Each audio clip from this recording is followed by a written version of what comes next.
Welcome to Time Before Us, the channel where ancient history breathes again.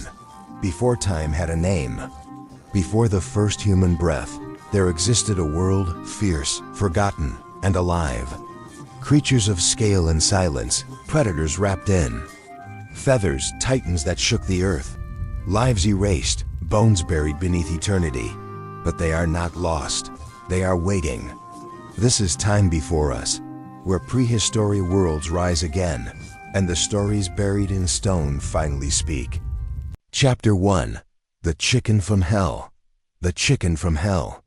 But unlike the soft, clucking bird on your dinner plate, this creature was a towering, sharp-clawed, feather-covered beast, a predator with a beak, long legs, powerful arms, and a crest on its head that looked like something from a punk rock concert. Its real name? Anzu, but let's be honest, Chicken from Hell has a way better ring to it.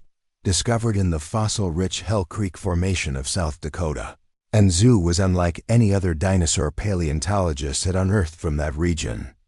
It wasn't enormous like a T-Rex or armored like an Ankylosaurus. It wasn't even built to crush bones. But it still struck fear and confusion into the hearts of researchers when they first pieced it together. So what exactly was this bizarre animal?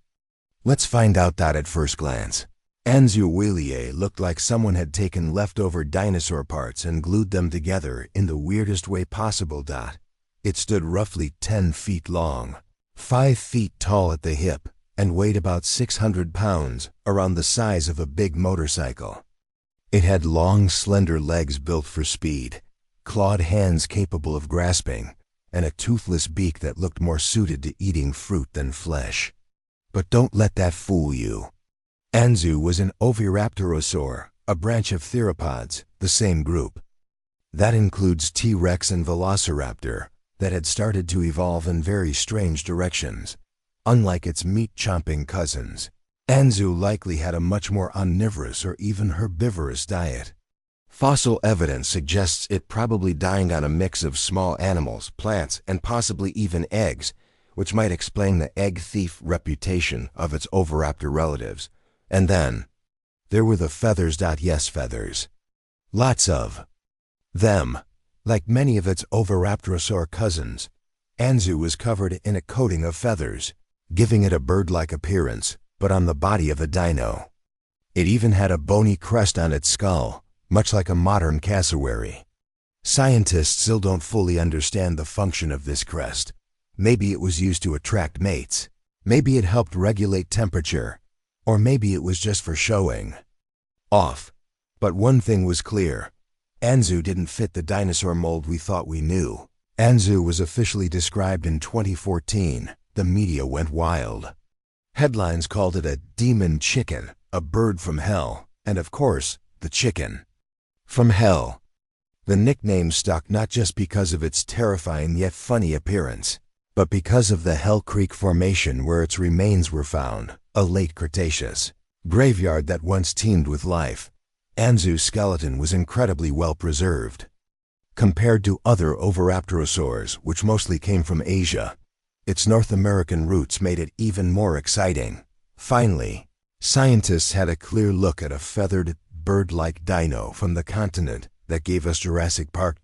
And here's something to chew on. Anzu lived around 66 million years ago, right before the asteroid hit. Yes, this weird bird lizard hybrid was alive in the final act of the dinosaur era. So imagine that, as the world was inching closer to its catastrophic end, Anzu was still roaming floodplains, possibly scavenging, possibly nesting, maybe even sprinting through the underbrush in search of food. All while a doomsday rock was hurtling toward Earth. But what makes Anzu truly fascinating, and a perfect opener for this series, is how much it challenges our old ideas about what dinosaurs were supposed to look like. Dinosaurs, in the popular imagination, are scaly, cold-blooded monsters, big jaws, bigger teeth, roaring and stomping. But Anzu? Anzu looked like it had just stepped out of a prehistoric talent show. It was a mashup of bird and beast, built for speed and balance, not brute strength. It didn't roar. It probably screeched or squawked. And that feathery covering? It's just another reminder that modern birds didn't just descend from dinosaurs. They are dinosaurs. That chicken you had for dinner? That's the great-grandchild of something like Anzu. Now that's a family legacy, even today. Paleontologists are still trying to understand the full story of Anzu. Was it a pack hunter? A solitary scavenger? Did it fight for territory? What kind of nests did it build? We don't know all the answers yet, but that's part of what makes it so captivating. Because for every famous dinosaur name we already know, there are dozens like Anzu lurking in the fossil record, waiting to be discovered, ready to blow our minds and reshape everything we thought we understood. And this chicken from hell? It's just the beginning. Chapter 2. The vampire goose of Mongolia. In the silent deserts of Mongolia, under layers of ancient sediment and time, something truly strange was sleeping. Not a monster. Not a bird. Something in between. It had the body of a small raptor, a goose-like neck, penguin-esque arms, and the sharp needle teeth of a fish-eater. It sounds like a myth, but it's real. And its name is Holscaraptor, Escuilliei. To the scientists who discovered it, this creature didn't just belong in a museum. It belonged in science fiction. That's why they called it the vampire goose. Because nothing else fit. Let's paint the picture more clearly. Holscaraptor wasn't huge. It was only about 3 feet long, and stood no taller than your knee. You could have picked it up in your arms, not that you'd want to. But it was armed with a deadly combination of traits that made it one of the strangest predators in the dinosaur kingdom. Start with the skull. Long, low, and crocodile-like. Packed with over 100 needle-sharp teeth, perfectly suited for snatching up small aquatic prey like fish or amphibians. Now imagine the snout on the end of a flexible, S-curved neck, very similar to modern swans and geese. It could extend forward in a lightning-fast strike, like a prehistoric heron, ambushing unsuspecting prey below the surface. But here's where it really gets wild. The arms. Instead of the typical raptor-style claws built for slashing, Holscaraptor's forelimbs were strangely flat and stiff, closer in shape to a penguin's flippers than to any land-dwelling dinosaur. These adaptations suggested something unprecedented. This raptor could swim. You read that right. A swimming raptor. Before Holscaraptor, the idea of an aquatic dromaeosaur was almost laughable. Sure, some dinosaurs, like Spinosaurus, showed signs of being semi-aquatic, but those were large, crocodile-like predators. Holscaraptor was in a different league, a small, feathered, bird-like dinosaur with clear signs of a semi-aquatic lifestyle. It had features we associate with modern waterfowl, like dense bones for buoyancy, control, and possibly webbed feet for paddling. That combination of features was completely new in the world of dinosaurs. It made paleontologists reconsider how adaptable these creatures really were. But here's the twist. The fossil almost never made it to science. The skeleton was smuggled out of Mongolia and passed through private hands in Europe, before finally being acquired by a legitimate paleontologist. By the time scientists got access to it, the fossil was embedded in rock, partially prepared and surrounded by skepticism. Many experts suspected it was a forgery, a fossil chimera composed of parts from different species glued together. A sadly common trick in the black market fossil trade. But CT scans changed everything. Using non-destructive 3D imaging, scientists looked inside the rock without damaging it. What they found shocked them. The fossil was completely genuine, and it all came from the same animal. Every strange part, the penguin arms, the gooseneck, the croc snout, was anatomically consistent. This wasn't a hoax. This was a revolution. Think about it. Before this discovery, if someone had described a small swimming, bird-like dinosaur with flipper limbs, scientists might have laughed them out of the room. But Halskaraptor was proof that evolution had taken dinosaurs in far more directions than we ever expected. It blurred the line between avian and non-avian, land and water, predator and bird, and it raised new questions. Were there other aquatic raptors we've missed? Could some bird ancestors have hunted in rivers and lakes? How many dinosaur lifestyles have we yet to uncover? We don't have all the answers yet. But one thing's clear. Halskaraptor changed the game. Even its name has a layered meaning. Halska honors Halska Osmalska, a pioneering Polish paleontologist who made major contributions to the study of Mongolian dinosaurs. Raptor means thief or predator. And Esquili honors Francois Esquili, who helped bring the fossil back to science. So it's not just a bizarre dino, it's a tribute to the messy, thrilling, and deeply human process of discovery, from black market mystery to paleontological marvel. Picture this. The sun rises over a shallow late Cretaceous lagoon. Reeds rustle in the breeze. Dragonflies buzz above the water. Suddenly, a shadow glides silently beneath the surface. A pair of eyes breaks the calm, followed by a slender snout. The goose-necked head snaps forward, splash, and a fish disappears in an instant. That's not a bird. That's not a crocodile. That's a raptor. That's Halskaraptor. There are dinosaurs that look like dragons. Dinosaurs that look like tanks.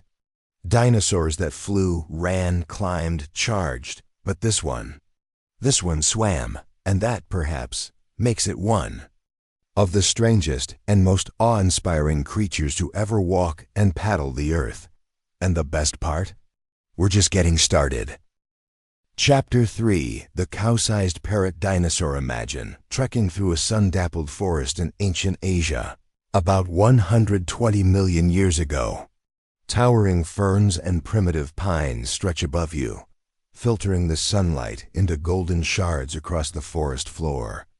The air is thick with humidity and the buzz of insects that haven't changed in hundreds of millions of years. Suddenly, you hear it. A low, throaty squawk echoing through the brush. You freeze. That wasn't a roar. It wasn't a hiss. It sounded like a bird. But then, crashing through the foliage ahead, comes something utterly unexpected. Not a predator. Not a T-Rex.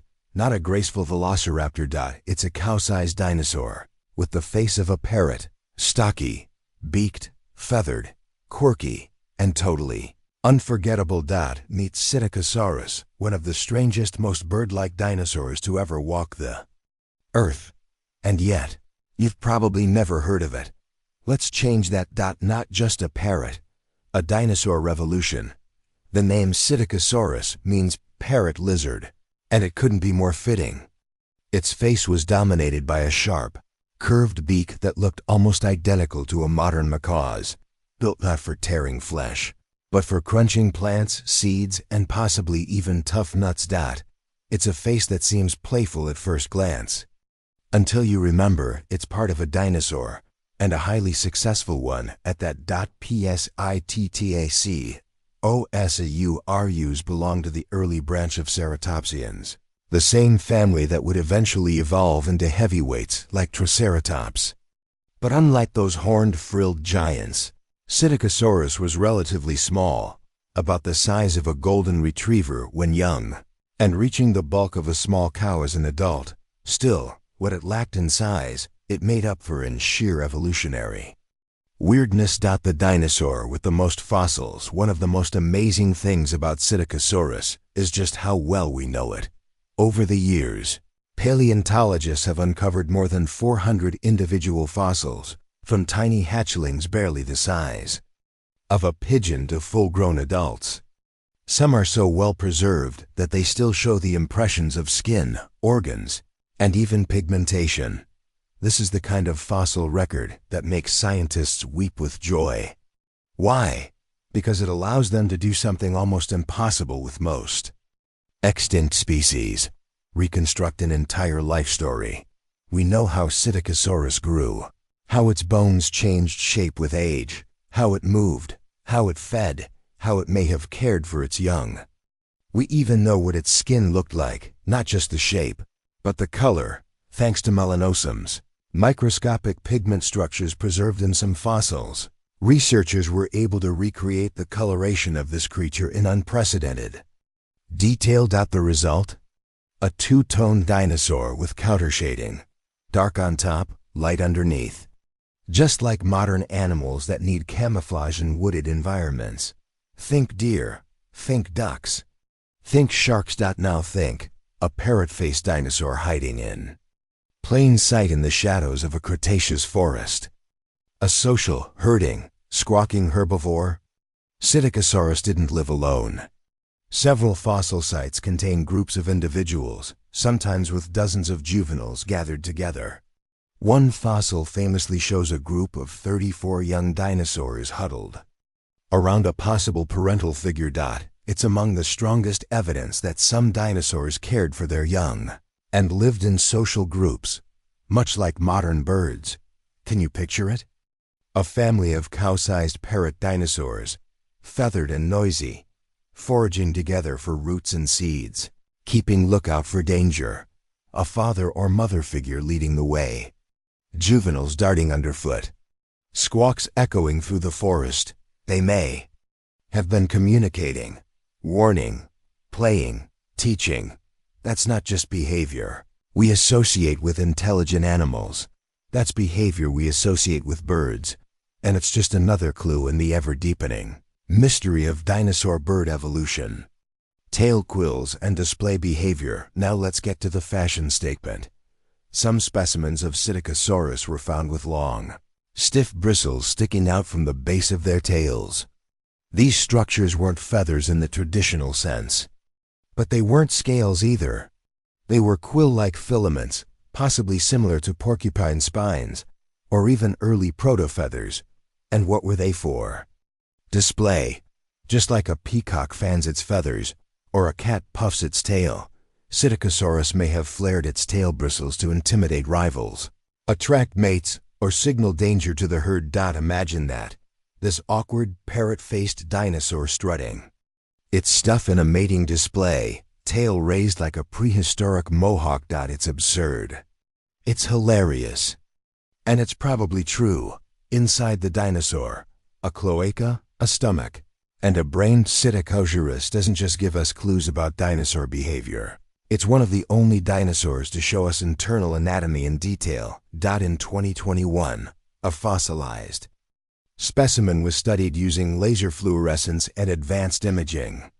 What they found was nothing short of groundbreaking: a preserved cloaca, the all-purpose opening used for reproduction and waste in birds and reptiles. A digestive tract showing how this dinosaur processed food, even traces of its brain case, helping researchers estimate brain size and possible intelligence levels. These are things we almost never get to see in fossils. And they've made Psittacosaurus one of the most important dinosaur species for understanding the inner workings of these ancient creatures. It's almost like this dinosaur knew we'd be watching. Movement, 4 legs or 2. Most ceratopsians, like Triceratops, walked on all fours. But Psittacosaurus was different. Its front limbs were shorter than its hind legs, suggesting that while it could walk on all fours when needed, it likely ran on 2 legs when escaping danger or moving quickly. Think of it like a kangaroo or a cassowary, low to the ground at times, but capable of sudden, bounding sprints. This gave it surprising versatility. It could graze low, climb over fallen logs, and dart through dense vegetation like a bird escaping a predator. And speaking of predators, let's not forget that Psittacosaurus wasn't living in some peaceful dinosaur utopia. It shared its world with troodontids, dromaeosaurs, and other small theropods that would have happily made a meal of a juvenile parrot dinosaur. Those display quills and sharp vision weren't just for show. They were for survival. A classroom celebrity, thanks to all this data. Psittacosaurus has become a model species in paleontology education. It's the dinosaur students used to learn about ontogeny, how animals grow, social behavior, integument, skin and feathers. Even evolutionary links to birds. In some ways, it's more famous to scientists than T-Rex. And yet, to the public, it's virtually unknown. No starring roles in movies. No action figures. No dramatic scenes of it fighting off a predator with its tail feathers. And honestly, that's a shame, because if there's one dinosaur that deserves the spotlight, it's the cow-sized parrot with a brain, a herd, and a flair for the dramatic. A final thought. Let's zoom out for a moment. What does Psittacosaurus really teach? US. Not just about anatomy. Not just about evolution. But about the wild creativity of nature. Reminds us that dinosaurs weren't all roaring giants or armored behemoths. Some were odd, colorful, social, and smart. Some evolved not for war, but for style, for family, for survival in subtle ways. Psittacosaurus is proof that even the weirdest, least flashy animals can hold the keys to Earth's deep history. And the next time you look at a parrot, or a duck, or even a chicken, just remember, you might be staring at a tiny echo of a once mighty, feathered forest dweller that squawked its way through the age of dinosaurs. Chapter 3. The tiny terror with a vampire smile. Legend walking through a tropical forest in the fives. Then, dead of night. The air is thick with humidity, buzzing with insects, and all around you, shadows twist beneath the moonlight. It feels quiet. Too quiet. Suddenly, you hear a rustle. Then, a blur of movement. But it's not something huge crashing through the underbrush. No thunderous footsteps. No deafening roar. It's something small, agile, watching you, and before you can make sense of what's happening, a flash of glinting teeth and it's gone. No, you weren't just attacked by a bat or a snake. You may have just encountered one of the strangest predators to ever live, a creature no larger than a house cat, but with vampire-like fangs, an attitude problem, and one of the deadliest bite styles in dinosaur history. Meet Hesperonychus, the pint-sized predator that proves you don't have to be big to be terrifying. Small size, big legacy. Hesperonychus was discovered in Alberta, Canada, in a fossil bed that also contained bones from giant hadrosaurs and terrifying predators like Gorgosaurus. But this little guy was only about 1 meter, 3 feet long, including its tail, and weighed no more than a modern-day chicken. It belonged to a group of feathered dinosaurs called dromaeosaurs, the same family as Velociraptor. In fact, if you shrunk a velociraptor down to the size of a ferret, gave it sleeker feathers and a set of fang-like front teeth, you'd have something very close to Hesperonychus. But don't let its size fool you. This was a hyper-efficient predator, and possibly one of the earliest examples of a dinosaur fully adapting to life in the undergrowth, hunting smaller animals, insects, and possibly even climbing trees to get to its prey. What's with the vampire teeth? Here's where things get interesting. Most dromaeosaurs, think Deinonychus, Utahraptor, or even Velociraptor, had sharp, serrated teeth for tearing into meat. But Hesperonychus had something different. Its cuneiform teeth, long, thin, and slightly curved, resemble vampire fangs more than typical dinosaur teeth. These weren't just for show. They likely played a major role in grabbing and holding onto slippery or fast-moving prey. Think small mammals, lizards, or even baby dinosaurs. Its bite wasn't built for ripping through bone like T-Rex. It was precise, designed to clamp down quickly and pierce soft tissue like a snake or a cat. In fact, its skull suggests it had a surprisingly powerful bite for its size, able to dispatch small animals with chilling efficiency. This little terror was more like a raptor crossed with a vampire bat, stealthy, agile, and lethal when it struck. Feathered hunter of the shadows like many of its dromaeosaur relatives, Hesperonychus was almost certainly fully feathered, not for flight, but for insulation, display, and agility. It likely had primary wing feathers on its arms, a long feathered tail used for balance, a sleek, lightweight frame built for speed. That feathered body, combined with long claws and grasping hands, points to a dinosaur that could move through dense vegetation with ease, maybe even dart between branches or climb trees to get the jump on its prey. Some paleontologists even speculate that Hesperonychus may have been nocturnal, hunting by night while larger predators slept. Now picture it again, a feathered blur in the dark, eyes glinting, teeth flashing, claws ready to pin down its next meal. There's something undeniably creepy about that, isn't there? Hidden in plain sight. Here's the kicker. Despite being described in 2009, Hesperonychus had been hiding in museum drawers for decades. The fossil was originally found in the 1980s, but was misidentified and shelved until paleontologists took a second look decades later. What they found blew their minds. The smallest carnivorous dinosaur ever discovered in North America. It was a reminder that some of the most incredible discoveries aren't found in the field, they're rediscovered in the archives. And it made scientists rethink everything about the ecosystems of the Cretaceous. If creatures like Hesperonychus were quietly thriving in the shadows, what else were we missing? The world it ruled, Hesperonychus, lived around 75 million years ago, during the late Cretaceous in what is now Alberta, a region that would have been lush, wet, and full of life. Giant herbivores grazed in open clearings. T-Rex's cousins patrolled the river banks. And beneath it all, in the thickets and underbrush, the real game was being played by creatures like Hesperonychus. It was part of an entire micro-ecosystem of small, fast, feathered predators and prey, while the big guys ruled the plains and forests. This one ruled the forest floor. Its size wasn't a disadvantage. It was a superpower. Evolution's sharpest tool, Hesperonychus, is more than just a weird little hunter. It represents a critical link in dinosaur evolution. Its lineage, the Dromaeosaurs, would eventually lead to modern birds. In fact, some of its relatives were already showing bird-like behaviors. It had a long, stiff tail for balance, like a modern woodpecker, hollow bones for lightness, possible nesting behavior, a highly specialized predatory toolkit. Some scientists believe it may have hunted like a hawk or an owl, striking quickly, using its claws to pin prey, and its fang-like teeth to finish the job. It wasn't just a dinosaur.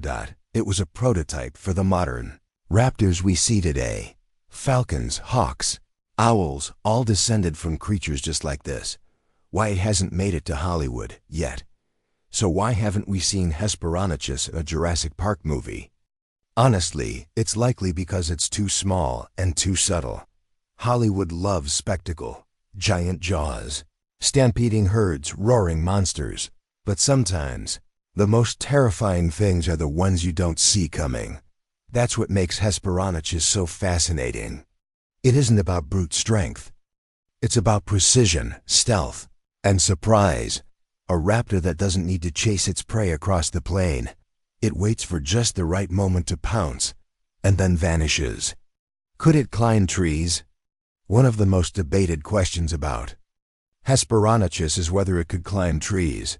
Its curved claws and lightweight frame suggest it might have had some arboreal abilities.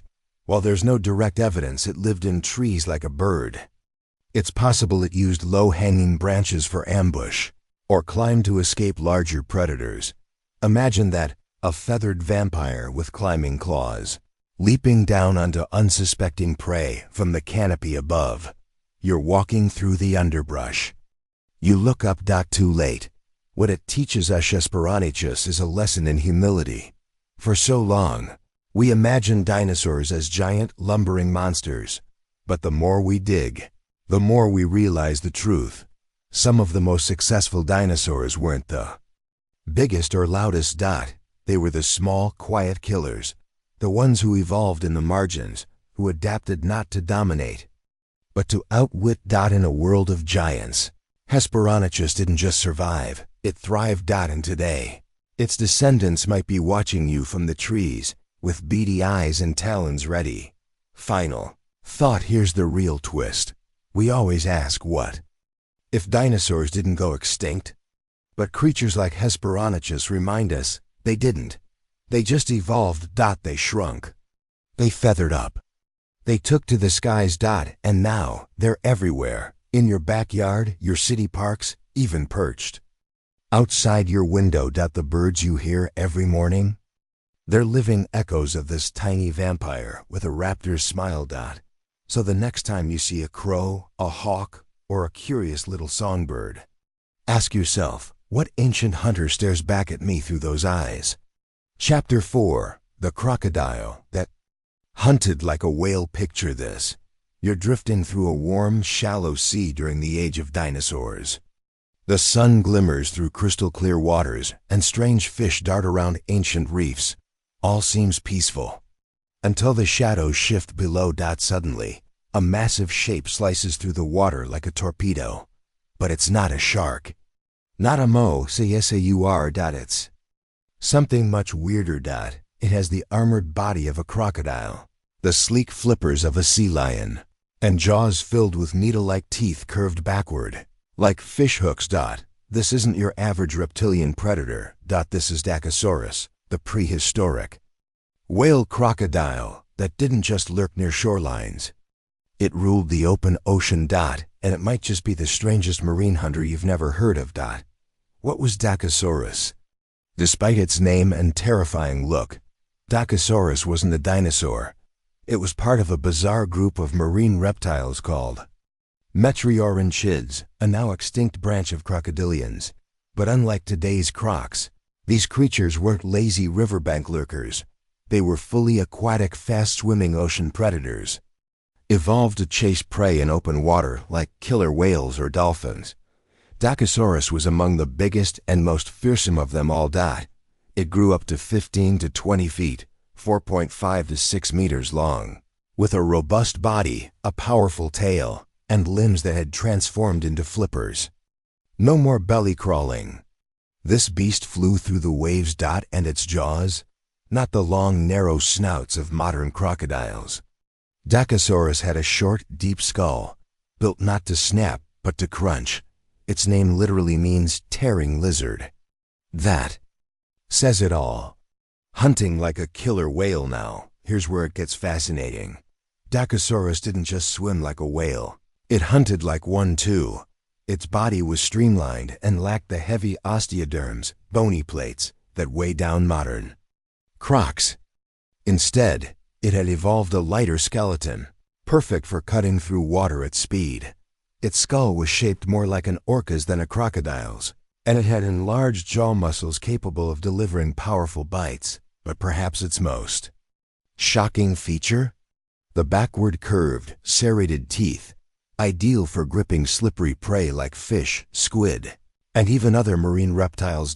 And because it couldn't chew, no molars here. Dinosaurs likely used thrashing, twisting motions to tear chunks from its victims, not unlike how killer whales hunt seals or sharks. It wasn't just adapted to marine life. It was dominating it.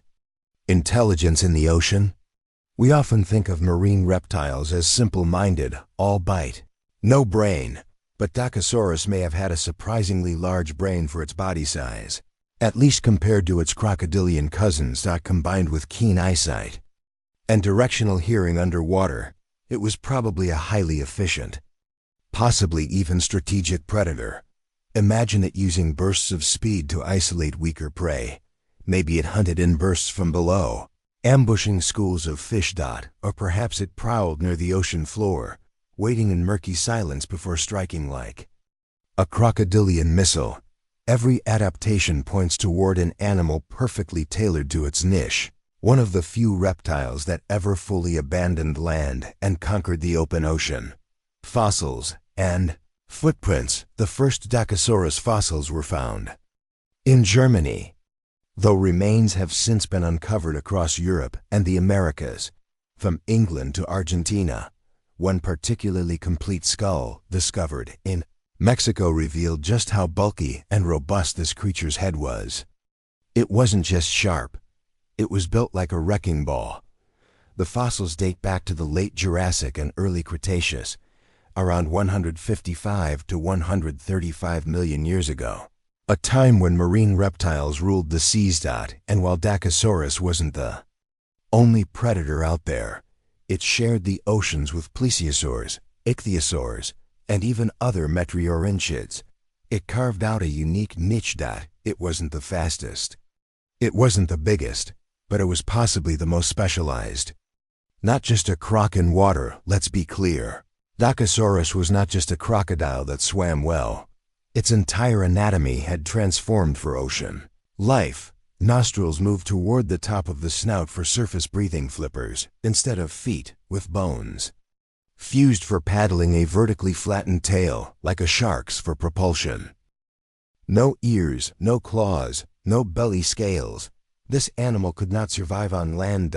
Unlike modern crocodiles that still lay eggs on shore, Dacosaurus likely gave birth to live young, just like dolphins and sea snakes. A major evolutionary leap. It's one of the rare examples of a crocodile relative that went fully marine.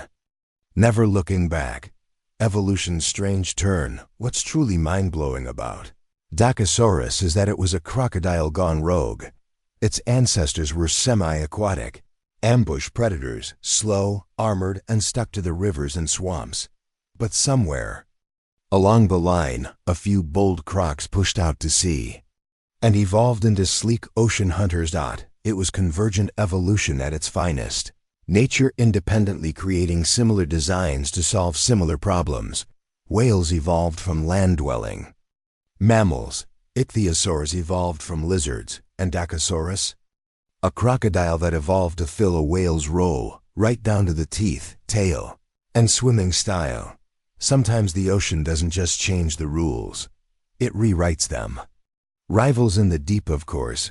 Dacosaurus wasn't alone in its watery world. It likely competed, or coexisted, with other predators like pliosaurs, huge, short-necked marine reptiles with massive jaws, ichthyosaurs, dolphin-shaped reptiles, built for speed, other metriorhynchids, its own weird cousins, early sharks. But Dacosaurus wasn't built for chases.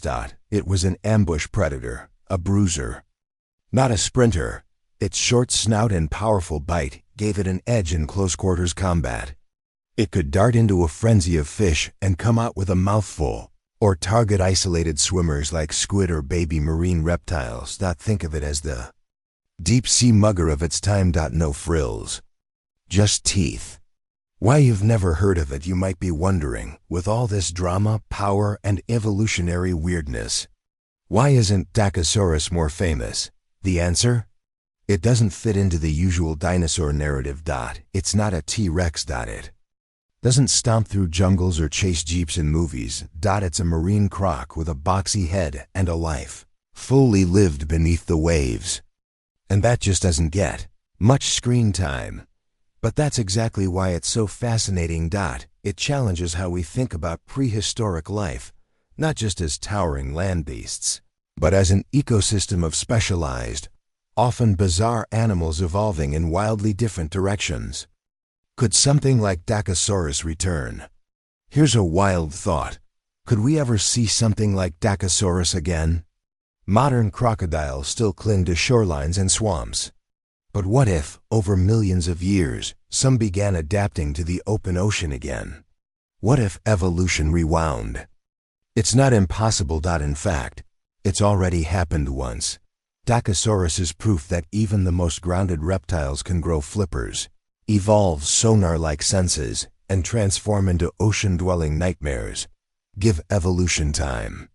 And it might happen again. What we're still learning today, paleontologists are still uncovering new metriorhynchid fossils, and each one raises more questions than answers. Did Dacosaurus have color vision? Could it dive deep like a whale? Did it hunt alone or in pods? How exactly did it give birth? We may never know all the answers, but every fossil adds another brushstroke to a prehistoric portrait that's far stranger and more incredible than we ever imagined. Final thought, if there's one thing Dacosaurus teaches us, it's this: nature never stops experimenting. Give it time, pressure, and opportunity. And even a crocodile can become a sea monster. So next time you see a gator basking in the sun, Think about its wild cousin, slicing through Jurassic oceans, jaw wide, tail whipping, hunting like a whale, a creature that defied categories, broke rules, and redefined what a crocodile could be. Chapter 5, The Dragon with Blade-like Wings. Picture this. You're standing in a vast, primeval clearing, surrounded by towering ferns and giant conifers, the air thick with heat and buzzing with ancient insects. Suddenly, a shadow passes overhead. It's massive, silent, and eerily graceful. You look up, and for a heartbeat, your mind stalls. What is that? It's not a bird, not a bat, not anything your instincts can place. Its wings stretch 30 feet across, taut, smooth, almost translucent in the sun. Its skull, absurdly oversized, is crowned with a curved, sail-like crest that flutters ever so slightly as it rides the thermal winds. It's like a flying dragon, with the poise of a dancer and the anatomy of a fever dream. Meet Tupandactylus navigans, a creature so bizarre, it challenges the very definition of what a flying animal should be. Born to glide, built to bewilder. Let's set one thing straight. Tupandactylus was not a dinosaur. It was a pterosaur, a group of flying reptiles that shared the Mesozoic skies with dinosaurs, but walked their own evolutionary path. And what a path it was! Tupa, as some paleontologists casually call it, lived about 110 million years ago in what is now the arid interior of Brazil. But back then, that region was a lush coastal environment, brimming with life and canopied by ancient vegetation. In this Eden of strange creatures, Tupandactylus stood out even among the oddballs, with its massive, sail-like head crest, toothless beak, and ultralight skeleton. It was an aerial specialist, part flyer, part performer. Its name, Tupandactylus navigans, loosely translates to Tupan's finger, the navigator. Tupan, by the way, is a thunder god from Brazilian mythology, a fitting tribute for a creature that looked like it descended from the clouds. The engineering behind the wings. Let's talk physics for a moment.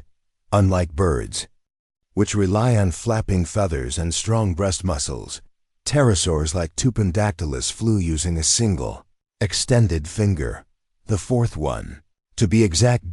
This freakishly elongated digit supported a wing membrane made of skin, muscle fibers, and collagen, stretching all the way from the fingertip down to the ankles or even the hips. Imagine wearing a full-body cape, attached to your pinkies and trying to catch the wind. That's basically how a pterosaur wing worked. But here's where it gets cool. Tupandactylus had narrow, high aspect ratio wings, meaning they were long and slender, optimized for gliding rather than flapping. Much like an albatross or modern glider plane, this design allowed it to stay airborne for long stretches with minimal effort. And thanks to advanced fossil analysis, scientists believe its wings were also equipped with actinofibrils, tiny structural fibers that gave the membrane strength and flexibility. This wasn't just evolution making do. This was aerodynamic artistry. That giant sail of a crest now. Let's address the elephant in the room, or rather, the sail on the flying reptile's head.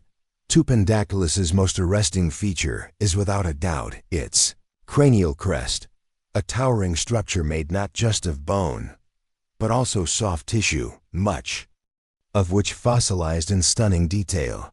Some reconstructions show it shaped like a curved fan. Others depict it as a vertical blade, almost absurdly large for the animal's body. Either way, it's huge, fragile-looking, and completely unlike anything in modern animals. So, why? Here's where science meets imagination. Most paleontologists agree the crest likely served multiple functions. Sexual display, the most widely accepted theory. Think of it like a prehistoric peacock tail. The bigger and brighter, the more attractive it made the flyer to potential mates. Species recognition. In a world full of flying reptiles, having a distinctive head flag helped individuals identify members of their own kind from a distance. Thermal regulation. That large surface area could have helped cool down the animal by dispersing body heat. Much like an elephant's ears. Flight stability. Some researchers suggest it worked as a stabilizing rudder in the air, helping with balance, turning, or gliding in crosswinds.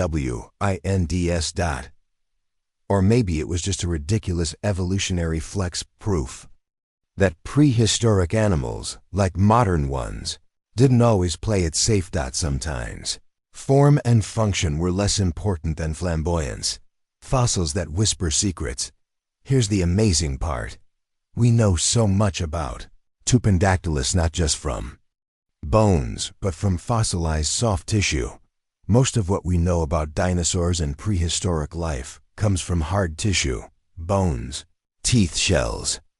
But Tupandactylus is different.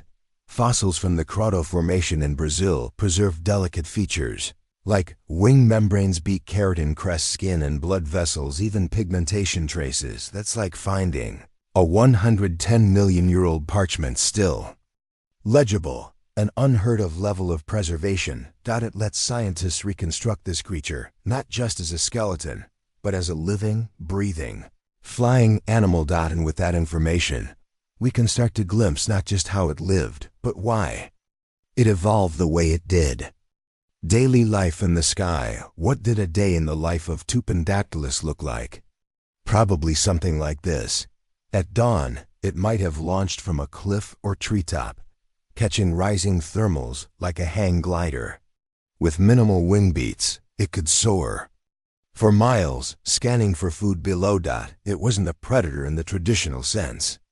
Its narrow, toothless beak suggests a diet of fruit, soft plants, insects, or perhaps small animals and fish, whatever it could grab and swallow whole. Some theories even propose it was a fruit-eating specialist, flying from tree to tree like a prehistoric toucan, possibly playing a role in seed dispersal.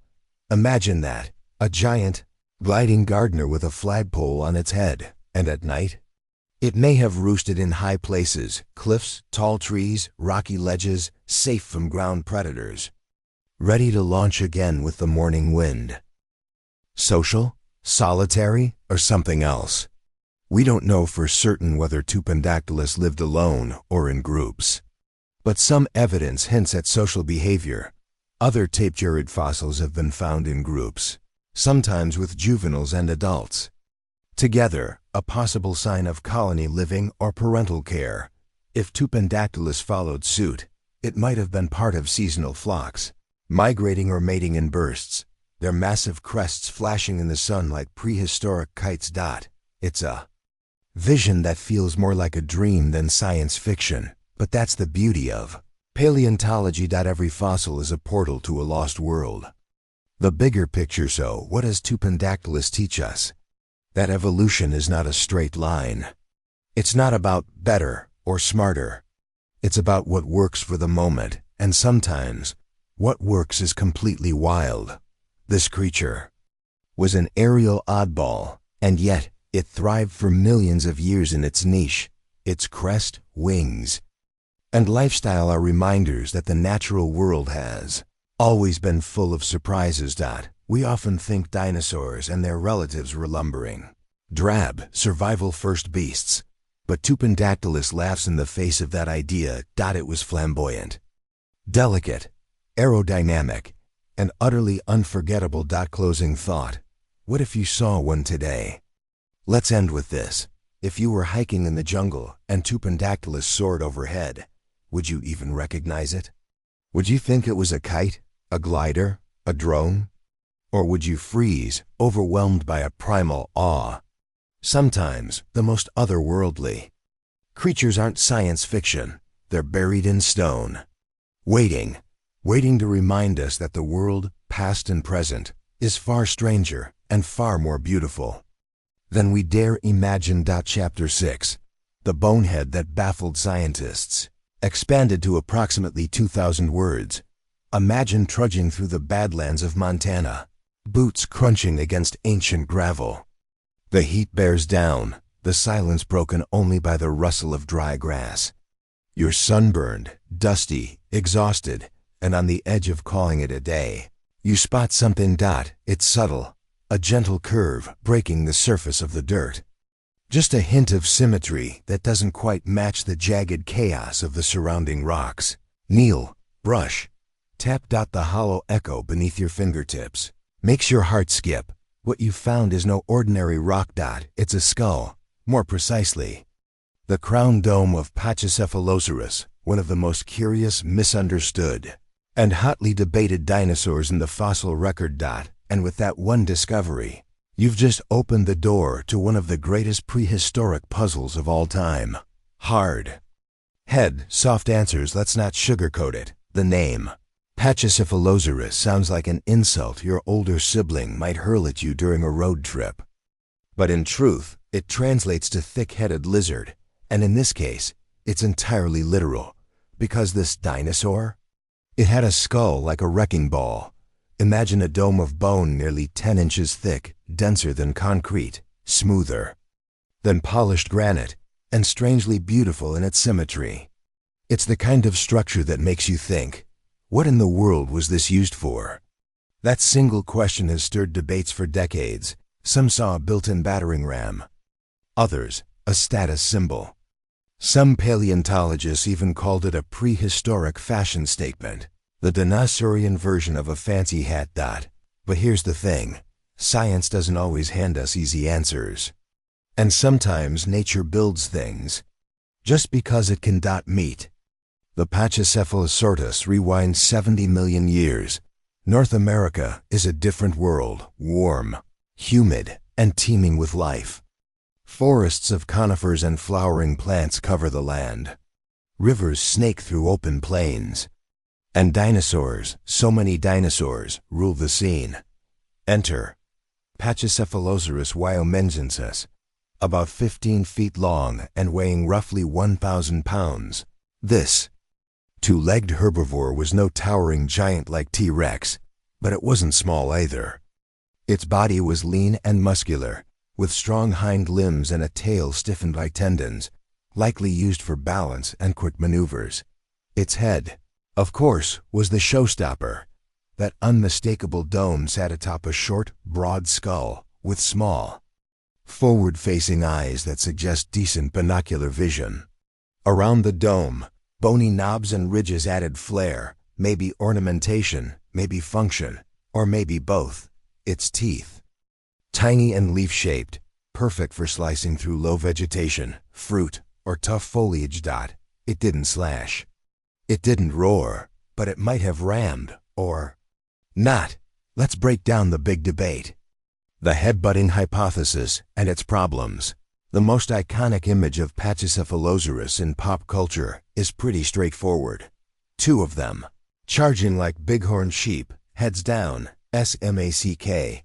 A bone-crunching clash echoing through the prehistoric forest. It's a compelling image, but is it real? Early researchers, amazed by the thickness of the skull dome, assumed this dinosaur must have used its head like a battering ram for territorial disputes, mating competitions, or defense. But then, cracks started forming in the theory. Pun intended. Here's why. Neck construction. For an animal to absorb repeated high-impact blows, it needs strong, shock-resistant neck vertebrae. Modern head-butting animals like rams and muskoxen have reinforced spines, ligaments, and cushioning. Pachycephalosaurus? Not so much. Its neck was flexible and somewhat slender, not ideal for sustained impact. Skull shape. Not all domes were the same. Some skulls are perfectly round, others are oval, and many feature odd ridges or protrusions that would make clean impacts. Awkward, even dangerous. Brain vulnerability. CT scans of fossilized domes reveal surprisingly small brain cavities, with little structural protection.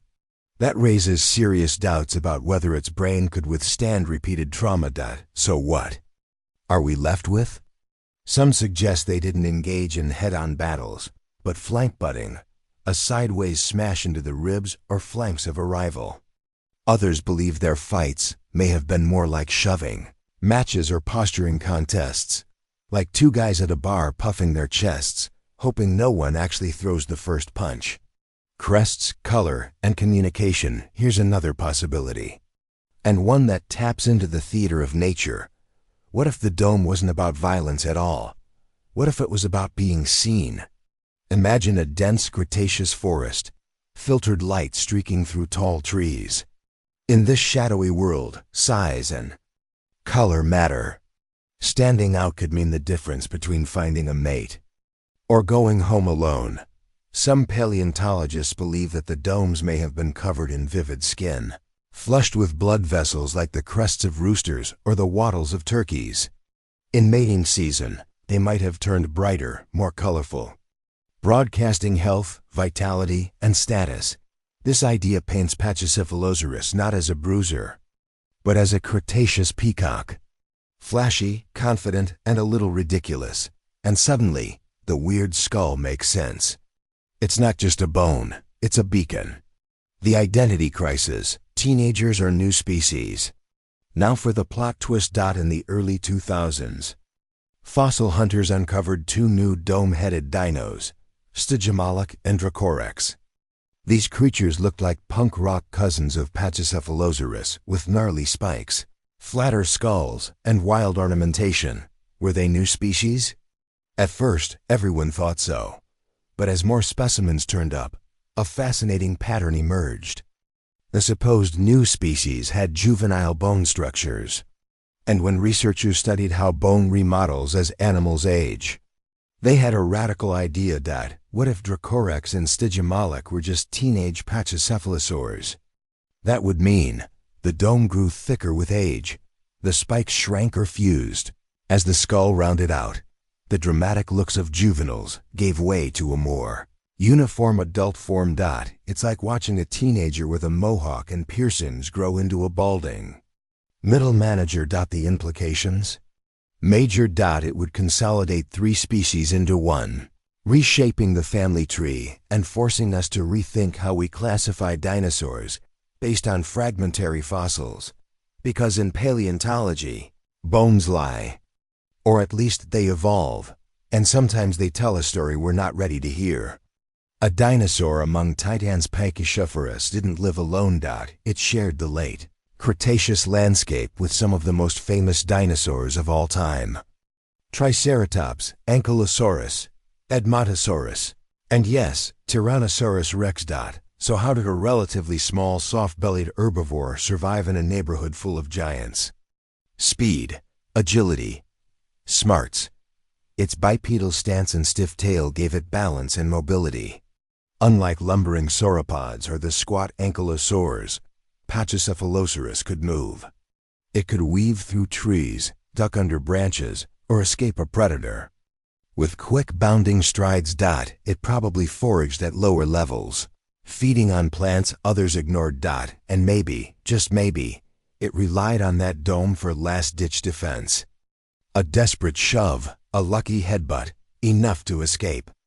Legacy of a bonehead. So why does Pachycephalosaurus still fascinate us? Maybe because it's not easy to explain. It defies the classic predator-prey archetypes. It's not the biggest, not the most fearsome, not even the weirdest, and yet it's unforgettable because that one feature, that absurd, magnificent skull, dares us to ask questions. What makes an animal evolve something so extreme? How do we know what's real when all we have are bones? And how many other dinosaurs have been misread or overlooked because we didn't yet know how to listen? Pachycephalosaurus reminds us that not every dinosaur had to be a killer, a king, or a monster. Some just had to be themselves, headstrong, mysterious, and stubbornly unforgettable. Chapter 7. The crocodile-hipped speedster, fully expanded. Imagine a creature racing across a dusty floodplain 75 million years ago. Its legs blur in motion. Its body glides effortlessly, feathers catching the wind. There are no roars, no stomping feet, just the whoosh of speed and grace. This isn't a predator hunting. It's a survivor, a speedster. A dinosaur with the soul of a sprinter and the bones of a bird. This is Ornithomimus, the bird mimic. And once you understand it, you'll never look at dinosaurs the same way again. Born to run and evolve. Let's start with the name, Ornithomimus. It literally means bird mimic, not because it was a bird, but because when paleontologists first uncovered its remains, they were stunned by how bird-like it looked. Long, slender neck? Check. Lightweight bones? Check. A toothless beak. And long legs? Absolutely. In fact, if you dressed up a modern ostrich in scaly skin and claws, you'd have a pretty good cosplay of Ornithomimus. But here's the kicker. It wasn't just ostrich-like. It may have been one of the fastest land animals of the Mesozoic, and that's a bold statement, considering it lived among giants. Its entire anatomy screams speed. Long tibiae, shin bones, fused metatarsals, foot bones, and strong elongated digits meant this dinosaur could cover ground fast, possibly up to 50 miles per hour, 80 kilometers per hour, rivaling cheetahs in terms of raw pace, at least in short bursts. But Ornithomimus wasn't just an evolutionary athlete, it was an experiment. Inefficiency. Nature's way of asking, what if we made a dinosaur that traded brute force for pure finesse? A dinosaur with global-style fossils of Ornithomimus have been found primarily in Canada and parts of the western United States, areas that, back in the late Cretaceous, were warm, wet, and teeming with life. But it wasn't alone. It was part of a broader family, the Ornithomisaurs, or ostrich-mimic dinosaurs. This group spanned continents. From Gallimimus in Mongolia, you might remember it as the dinosaur that gets spooked by T-Rex in Jurassic Park, to Struthiomimus in North America. What made Ornithomimus stand out was not just its speed, but how modern it felt. It didn't feel ancient. It felt familiar, like evolution had taken a peek into the future and thought, hey, let's try that bird thing early. The feathers that changed everything. For over a century, Ornithomimus was thought to be scaly like most classic dinosaurs. Then came a game-changer. In 2012, paleontologists in Alberta uncovered fossils with something incredible: preserved feather impressions. For the first time ever, a North American non-avian dinosaur was confirmed to have feathers. And not just fuzzy baby fluff. Adults had wing-like feathers on their arms. But here's the twist. It still couldn't fly. So why have wings if you're earthbound? There are a few theories. Display, like a turkey's tail or a peacock's fan. Those proto-wings could have been used for courtship, intimidation, or social signaling. Thermoregulation. Feathers help regulate temperature. For an active, fast-moving dinosaur, that matters, especially in cooler climates. Nesting. Some scientists believe feathered forelimbs may have helped adults shield eggs or chicks, like a brooding bird. In short, Ornithomimus wasn't just bird-like, it was bird-adjacent. A pivotal branch on the family tree, just a few evolutionary tweaks away from liftoff. The eyes have it one of Ornithomimus' most overlooked features. Its massive eyes, set on the sides of its head. These weren't just for spotting predators. They were high-resolution sensors, designed to catch movement at a distance. In an open landscape, the ability to see a charging Daspletosaurus, a T-Rex cousin, from 300 meters away was the difference between life and lunch. But some researchers also believe those eyes hint at complex behavior, maybe even social intelligence. Could Ornithomimus recognize individuals in a herd, coordinate movement, learn from others? We don't know for sure, but its brain-to-body ratio suggests it had more going on upstairs than your average prehistoric grazer. Tracks in the mud want proof of its speed and agility. It's in the ground. Fossilized footprints, preserved in ancient riverbeds, show quick, three-toed prints that zigzag, dart, and swerve. In one famous track site, paleontologists found parallel trackways, possibly indicating group travel. Not a stampede, not a migration, just a group moving with purpose, maybe for food, maybe for safety, Whatever the reason, it's a reminder that Ornithomimus wasn't a loner. It had a role to play. A place in the pack. Evolution's middle child. What's fascinating about Ornithomimus is that it sits at a crossroads in evolution. It wasn't a hunter, but it wasn't defenseless. It wasn't a bird, but it wasn't fully reptilian. It was a blend, a hint of what was coming. Think of it like the evolutionary prototype of flightless birds. Fast, clever, covered in feathers. Just lacking that final leap into the air. In fact, if dinosaurs hadn't gone extinct, creatures like Ornithomimus might have been the foundation for a whole new class of ground-dwelling pseudo-birds. And who knows, maybe they'd still be sprinting through the forests today. The star that never got famous despite all its fascinating features. Ornithomimus never became a household name. It didn't have the horror of Velociraptor, the fame of T-Rex, or the armor of Ankylosaurus. It wasn't a showstopper. It was a background character, but now that we know more, it deserves a place in the spotlight, because Ornithomimus was more than just fast. It was an experiment in efficiency, agility, and adaptability, the kind of creature that thrives not by dominating, but by avoiding domination altogether. In a world of thunderous predators and armored giants, it was the underdog that outran extinction for a while. Final thought. The art of the escape. There's something poetic about Ornithomimus. It didn't rely on weapons or strength. It relied on instincts, vision, and speed. It reminds us that survival isn't always about being the biggest, the strongest, or the most aggressive. Sometimes, it's about knowing when to run and having the legs to do it. Chapter 8. The tiny terror of the Arctic. When we imagine dinosaurs, we usually think of them basking under a blazing sun, stomping through tropical ferns, or roaring across steamy swamps.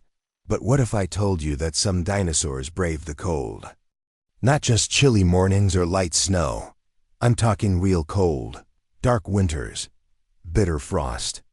Arctic Tundras. Welcome to the world of Truden, the tiny terror of the prehistoric North. A predator in the permafrost. The first hint that dinosaurs might have lived in polar regions came in the 1960s and 70s.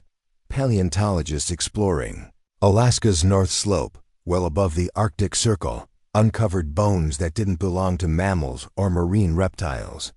They were dinosaur bones. And among the most shocking? Truden, a small bipedal predator about the size of a human. This wasn't some accidental tourist blown off course. Fossils suggest that Truden lived in these regions year-round, even enduring long, sunless winters. It may have even thrived there. Fast, feathery, and ferocious. Let's paint a picture. Truden stood about 3 feet tall, stretched roughly 6 to 10 feet long, and weighed around 100 pounds. It had long, slender legs, a stiff tail for balance, and arms tipped with grasping claws. It likely had feathers, not for flight, but for insulation. And its eyes? Massive. In fact, it had some of the largest eyes in proportion to its head of any known dinosaur. What does that tell us? It was a night hunter. Or in the Arctic, perhaps a twilight hunter, perfectly adapted to low-light conditions during months when the sun barely rose. It hunted small mammals, lizards, possibly baby dinosaurs. It may have scavenged too. Quick, agile, clever. Truden was the fox of its ecosystem, the brainy dino among all the dinosaurs we've discovered. Truden stands out in another way. It was smart. How smart? Its brain-to-body ratio was the highest of any non-avian dinosaur. Some paleontologists have even compared its intelligence to that of modern birds like crows or parrots. Known for their problem-solving and tool use.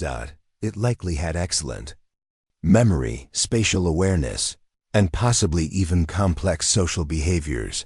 If raptors were the wolves of the Mesozoic, Truden might have been the raccoon, clever, curious, and always up to something, surviving the polar night. Living in the ancient Arctic wasn't easy. The region would have experienced long periods of darkness. sometimes up to 4 months without sunlight. There were no grasses back then, so the landscape was likely dominated by conifer forests. Ferns and hardy plants adapted to the extreme light cycles. But how did a cold-blooded reptile survive here? Here's the twist. Truden might not have been cold-blooded at all. More and more evidence suggests that small theropods, especially feathered ones like Truden, had warm-blooded metabolisms. They could generate their own body heat, regulate it, and keep active in cooler environments. Feathers would have helped. So would a higher metabolic rate. Similar to that of birds and mammals. It may have even built nests lined with vegetation, huddled in groups for warmth, or sheltered in dens. In other words, Truden wasn't just surviving in the cold. It was built for it. Family values in the freezer fossils from nesting sites suggest that Truden laid eggs in shallow circular nests. It likely brooded them, using body heat to incubate them through frigid conditions. Some nests even show communal patterns, suggesting multiple adults may have shared nesting duties. Imagine that. A dinosaur, feathers fluffed against the cold, standing guard over its clutch while icy winds howl through the prehistoric forest. If that doesn't challenge your image of dinosaurs, nothing will. The Arctic Graveyard, the fossil site where Truden was discovered, the Prince Creek Formation, has yielded a treasure trove of prehistoric life. Hadrosaurs, ceratopsians, ankylosaurs, even tyrannosaurs. But Truden remains the Arctic's crown jewel. The fact that so many individuals have been found here suggests they weren't just occasional migrants. This was their home, which also means they had to cope with seasonal food shortages, freezing temperatures, and low light. Some scientists speculate that Truden may have migrated south in the harshest months, but others argue it had enough adaptations to ride out the cold. They weren't tourists, they were locals. Redefining the dinosaur narrative at Truden is a game-changer. It appends the idea that dinosaurs were sluggish reptiles, chained to warm climates. It blurs the line between bird and dinosaur. It even hints that some dinosaurs might have been smarter than we ever gave them credit for. Imagine a world where a pack of Truden slipped through snowy undergrowth, eyes glinting in the gloom, feathers rustling in the wind, communicating in chirps and hisses. Not Jurassic Park. More like Jurassic North. Legacy of the cold hunter. While Truden itself went extinct with the rest of the non-avian dinosaurs around 66 million years ago, its story didn't end there. Its lineage may have helped pave the way for modern birds. Its intelligence, its warm-blooded metabolism, its feathers, all clues in the puzzle of avian evolution. So the next time you hear a raven call overhead, or see a crow solve a puzzle on YouTube, remember, there was once a dinosaur in the Arctic. Tiny, sharp-eyed, feathered, brilliant, the tiny terror of the tundra. Chapter 9. The mimic with a secret. When you think of dinosaurs with secrets, your mind might jump to something enormous or ferocious. A predator lurking in the shadows. A monster hidden by time.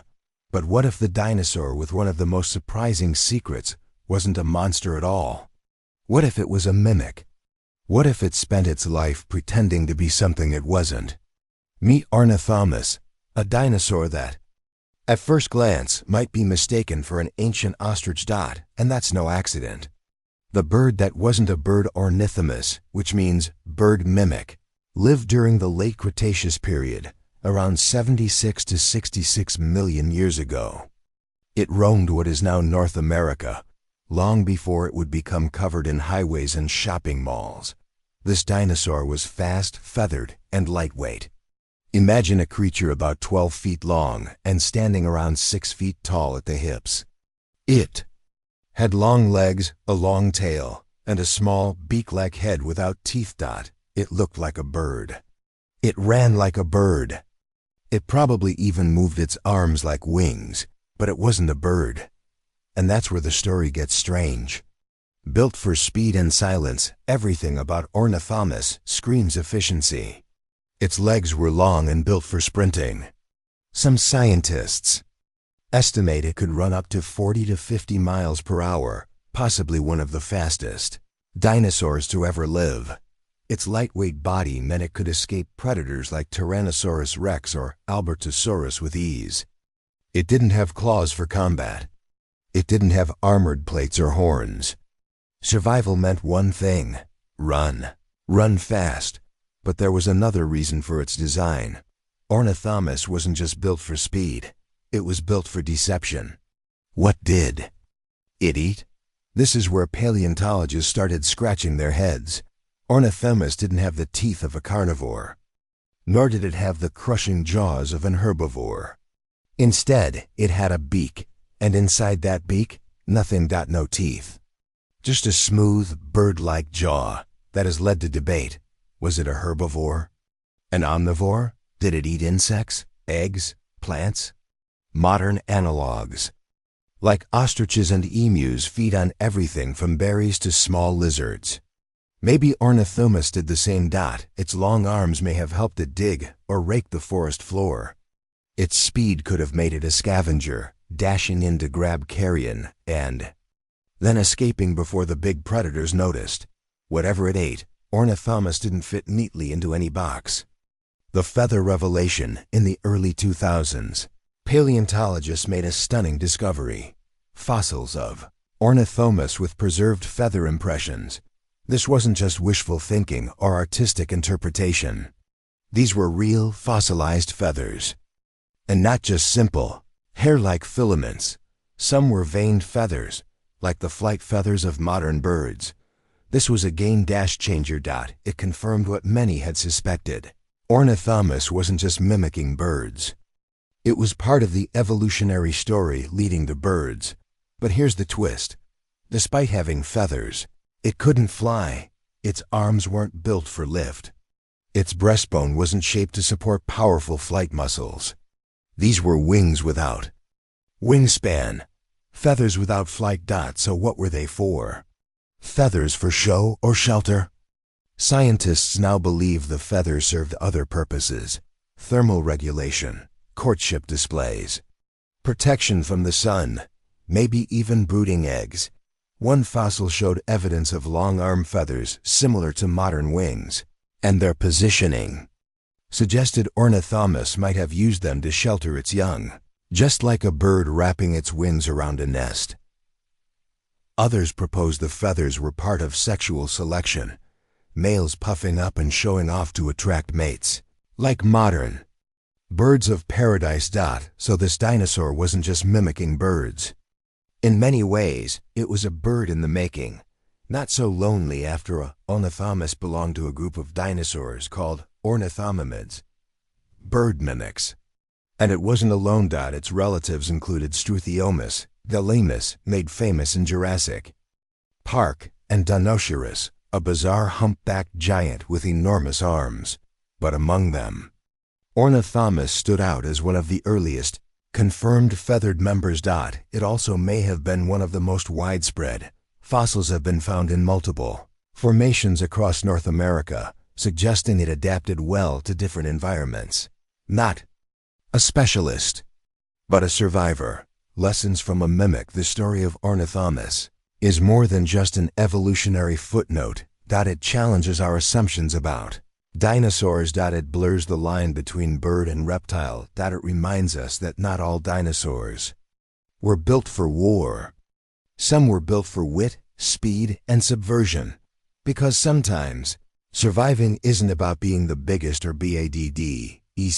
Sometimes, it's about being the one no one sees coming.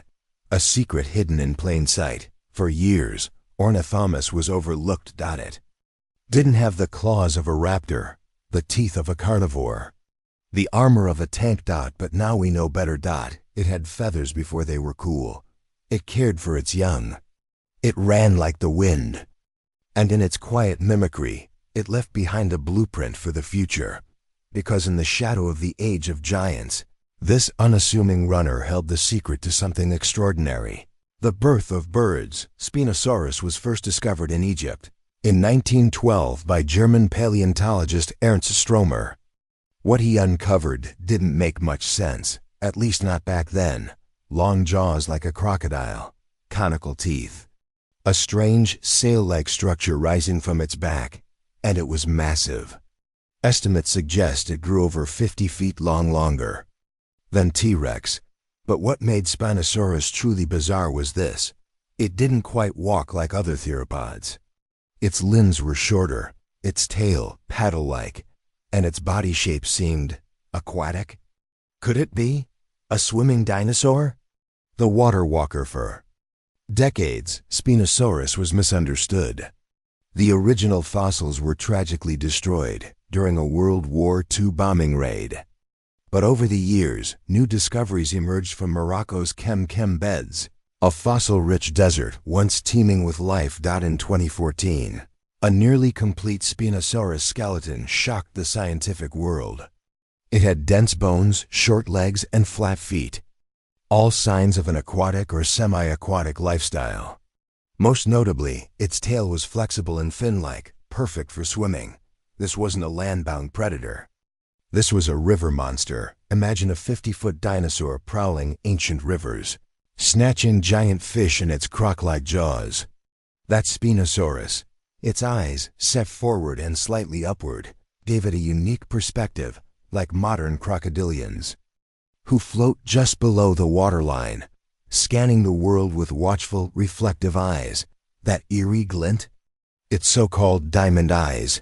Fish hunter extraordinaries Pirizonon didn't chase down ceratopsians or battle ankylosaurs. Instead, it likely specialized in aquatic prey. Its jaws were long and narrow, perfect for gripping slippery fish. Its teeth were straight and conical, not serrated like meat slicers, but suited for puncturing and holding onto thrashing meals. Its long arms may have helped it swipe at prey or paddle in shallow waters. And its sail? Still debated, maybe. For thermoregulation, maybe display, or even buoyancy control.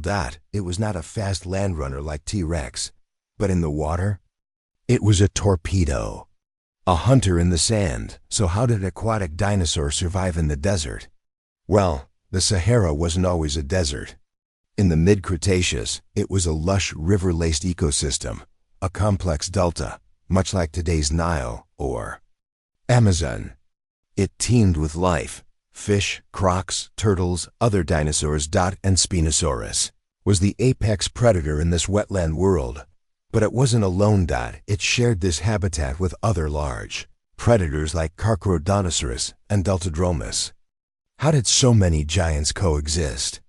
The answer lies in ecological niches. While Carcharodontosaurus hunted on land, Spinosaurus hunted in water. Their diets rarely overlapped. Instead of competing, they carved out their own hunting grounds, one with teeth for land, one with jaws for the river. A puzzle still unfolding. Despite new fossils, Spinosaurus still raises more questions than answers. Was it bipedal or quadrupedal? Some reconstructions show it walking on all fours. Others insist it still moved like a typical theropod, awkward but upright. How much time did it spend in water versus land? Was its sail actually functional or just ornamental? Even its tail, now understood to be fin-like, shocked the scientific community. It's the first non-avian dinosaur with such an adaptation. Paleontology textbooks had to be rewritten. Museum models sculpted. Every fossil adds a piece. But the full picture remains elusive. The phantom of the prehistoric floodplains imminent. The Cretaceous night, humid and dark. The river shimmers under a full moon. A ripple, a splash. Then, silence. From the depths, a ghostly form emerges. 50 feet of scale and sail. Its eyes reflect starlight. It moves like a myth, not quite crocodile, not quite bird, but something entirely other. That's Spinosaurus, a relic of a forgotten delta, the desert ghost with diamond eyes. In a world dominated by thunder lizards and armored tanks, Spinosaurus reminds us that evolution also makes room for the strange, for the swimmers, the silent hunters, the ones who slip between the pages of our expectations. Chapter 10. The Titan from Antarctica, When you think of Antarctica, what comes to mind?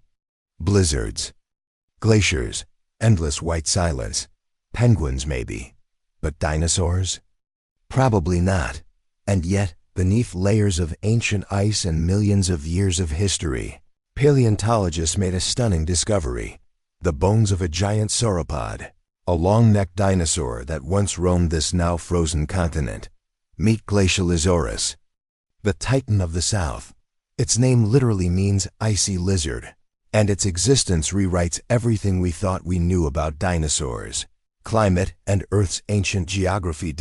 Because if there's one thing Glacialisaurus proves, it's this: even in the most unexpected places, dinosaurs thrived.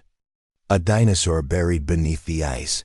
The story begins not in a lush jungle or sun-baked desert, but on the frigid slopes of Mount Kirkpatrick, a remote peak in Antarctica's transantarctic mountains.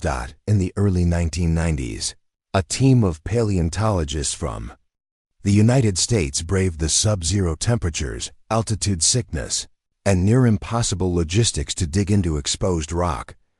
What they found would change the field forever: fossil bones, big ones, fragments of a femur, ankle bones, vertebrae. These weren't from some small, cold-adapted creature.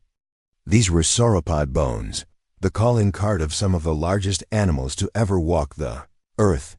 And they weren't alone. Other discoveries in the region hinted at a rich, hidden fossil record, one preserved beneath millions of years of ice. But Glacialisaurus was one of the first major finds to prove it. Wait, dinosaurs in Antarctica? Here's the first question everyone asks: how could dinosaurs survive in such a freezing place? Well, the answer lies in plate tectonics and deep time.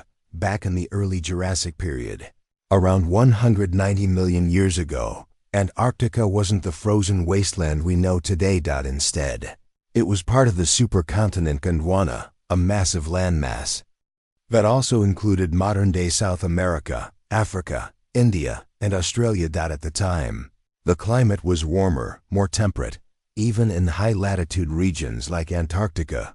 Think forests of ferns and conifers. Seasonal weather, yes, maybe even light snow, but nowhere near the inhospitable deep freeze of today.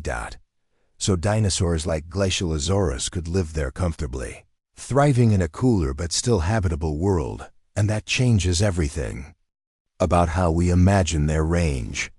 Who or what was Glacialisaurus? Now let's talk about the star of the show.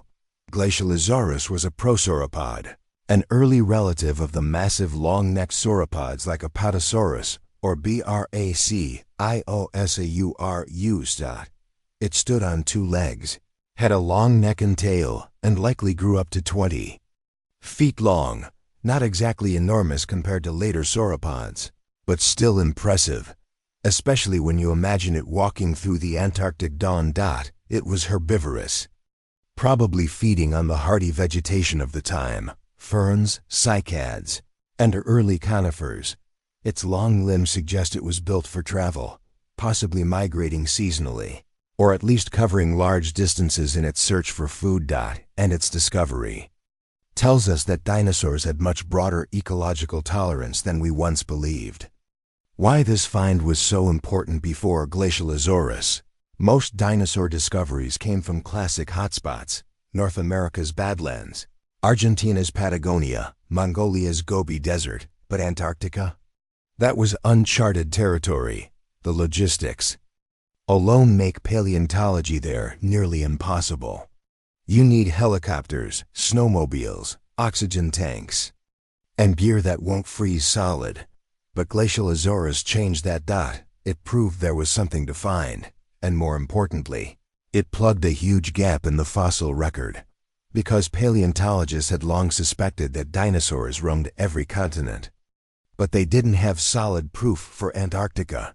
Glacialisaurus gave them that proof. It showed that sauropod relatives lived across Gondwana, migrating and evolving in parallel ecosystems long before the continents broke apart. And it begged a bigger question: what else is still buried under the Antarctic ice? A window into ancient Earth. Glacialisaurus, also helped scientists map out how dinosaurs spread across the world. During the early Jurassic, Gondwana was beginning to rift apart, a slow-motion breakup that would eventually form the continents we know today. But at the time, land bridges still connected much of the southern hemisphere. So animals could move between what's now Africa, South America, India, and Antarctica. Glacialosaurus wasn't just an isolated species, it was part of a broader evolutionary web, linking lineages across half the globe. Its bones carry the fingerprints of other early sauropodomorphs like Massospondylus from South Africa or Lufentosaurus from China. And that makes it a kind of Rosetta Stone for the dinosaur diaspora. Cold climate, warm-blooded clues. There's another twist to this tale. Some paleontologists believe that dinosaurs like Glacialosaurus offer clues about dinosaur metabolism. How? Well, if a cold environment like ancient Antarctica could support large dinosaurs, those dinosaurs probably weren't cold-blooded like modern reptiles. They would have needed a more stable internal body temperature, either from high activity levels, protofeathers, or some kind of warm-blooded physiology. Glacialosaurus, then, becomes part of the growing evidence that dinosaurs were more like birds than lizards, dynamic, fast-growing, and metabolically advanced. It's a small piece of a giant puzzle, but one that fits beautifully. The bones that keep giving, and here's the kicker. We've only found fragments. Glacialosaurus is known from a partial skeleton, just enough to identify it as a new genus and species. But scientists believe much more lies beneath the ice, waiting to be uncovered. Entire skeletons, new species, even fossils that could reshape our understanding of early dinosaur evolution. Glacialosaurus is the tip of the iceberg, literally and figuratively, and paleontologists are already planning more expeditions to those same slopes, hoping to dig deeper. Because when a 190-million-year-old sauropod shows up in Antarctica, it's a sign we've barely scratched the surface. So, why don't we hear more about it? Good question. Glacialosaurus doesn't make the headlines like T-Rex or Velociraptor. Why? Because it's subtle, mysterious, and not much of it has been recovered yet. But in scientific circles, it's a landmark find, a literal game-changer. Existence helps validate whole theories about dinosaur dispersal, climate adaptability, and early sauropodomorph evolution. And for those who follow the whispers beneath the ice, it's proof that even Earth's most extreme environments have secrets to tell. The future of polar paleontology. What's next? Well, Antarctica remains one of the least explored places on Earth for fossils, but that's starting to change. Advances in remote sensing, ice-penetrating radar, and fossil scanning are making it easier to plan digs, and international teams are pushing forward with better funding, smarter logistics, and more refined tools. One day, we may uncover entire dinosaur ecosystems beneath the ice, predator-prey relationships, nesting grounds, even preserved footprints, and maybe, just maybe, Glacialosaurus will have some company in the Antarctic Dinosaur Museum. Final reflection. A titan in the cold. Think about it.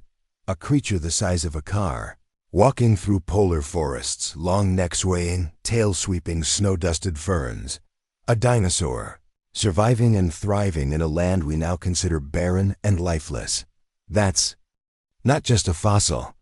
That's a message, a reminder that life adapts, that the past was stranger and more amazing than we often imagine. Glacialosaurus may not roar in a Hollywood blockbuster, but it stands tall in the story of Earth, quietly, stubbornly, magnificently. A titan in the cold. Chapter 11. The raptor that hunted in packs. Picture this.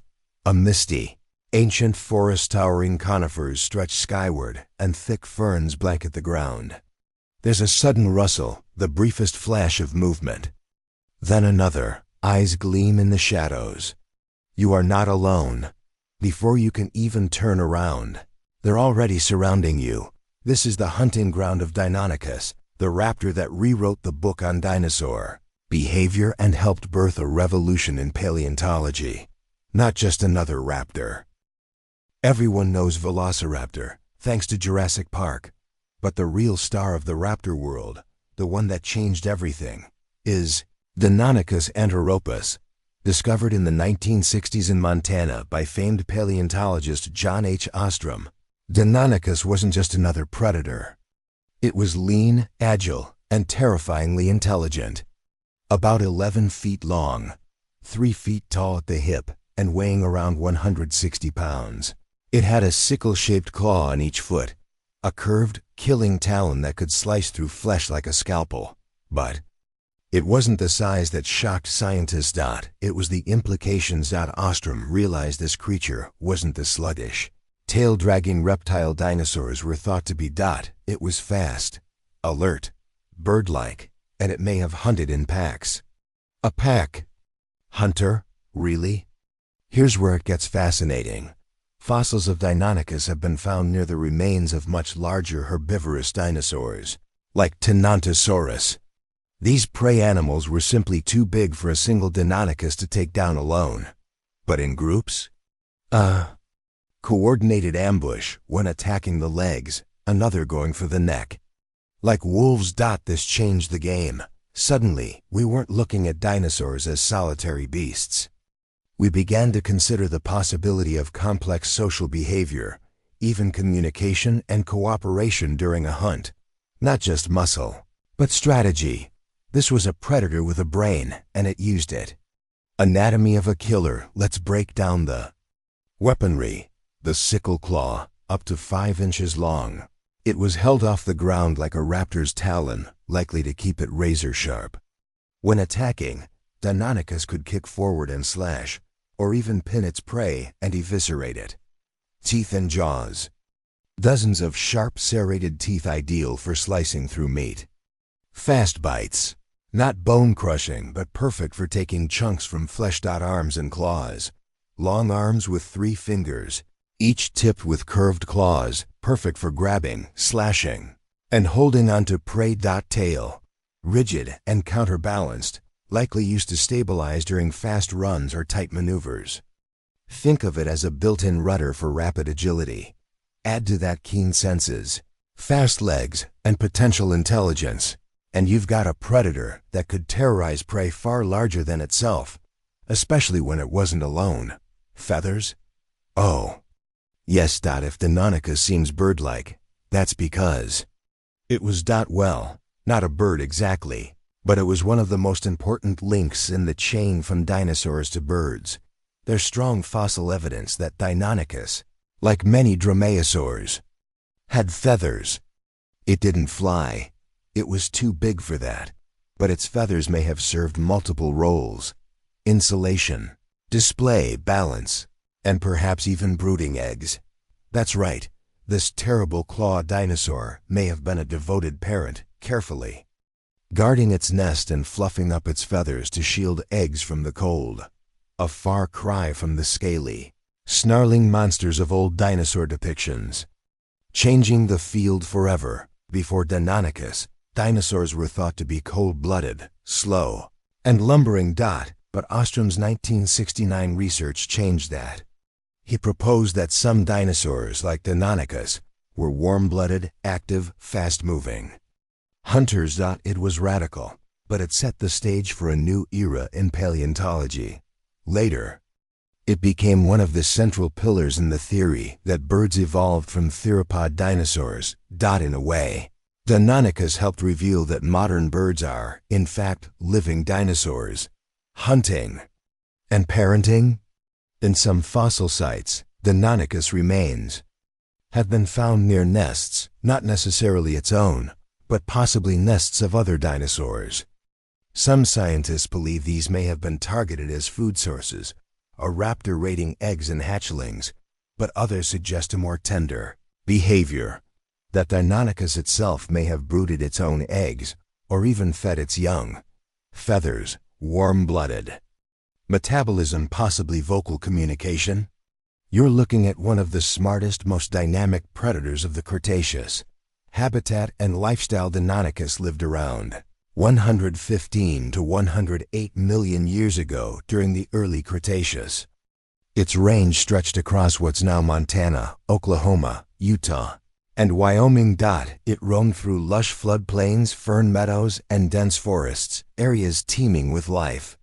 Herds of hadrosaurs, ankylosaurs, and early mammals created a busy ecosystem, and Deinonychus took full advantage. Its role? Predator, scavenger, opportunist. Sometimes alone, sometimes with others, it used terrain, speed, and cunning to stalk prey and avoid larger threats. Deinonychus in culture, though not as famous as Velociraptor, Deinonychus was the actual inspiration. For the raptors in Jurassic Park, Michael Crichton was so captivated by Ostrom's research that he based the book's raptors on Deinonychus, even though the movie calls them velociraptors.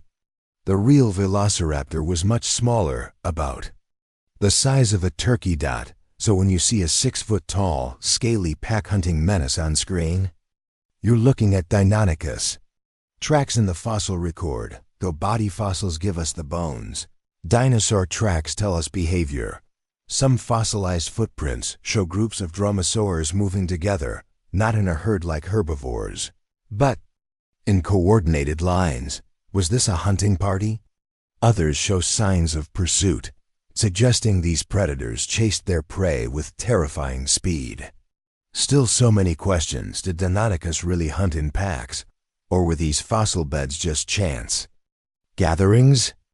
Did it vocalize like birds, chirping, screeching, or even using coordinated calls? How smart was it? Enough to remember terrain. Set up ambushes? We don't know. But every fossil offers new clues. Every discovery sharpens the image. One thing's for certain, Deinonychus shattered our expectations. It wasn't just a killer, it was a turning point. Legacy of the claw. When John Ostrom dug that first Deinonychus fossil from the Montana clay, he couldn't have known how much it would change. It rewrote our understanding of dinosaurs. It helped birth the dinosaur-bird connection.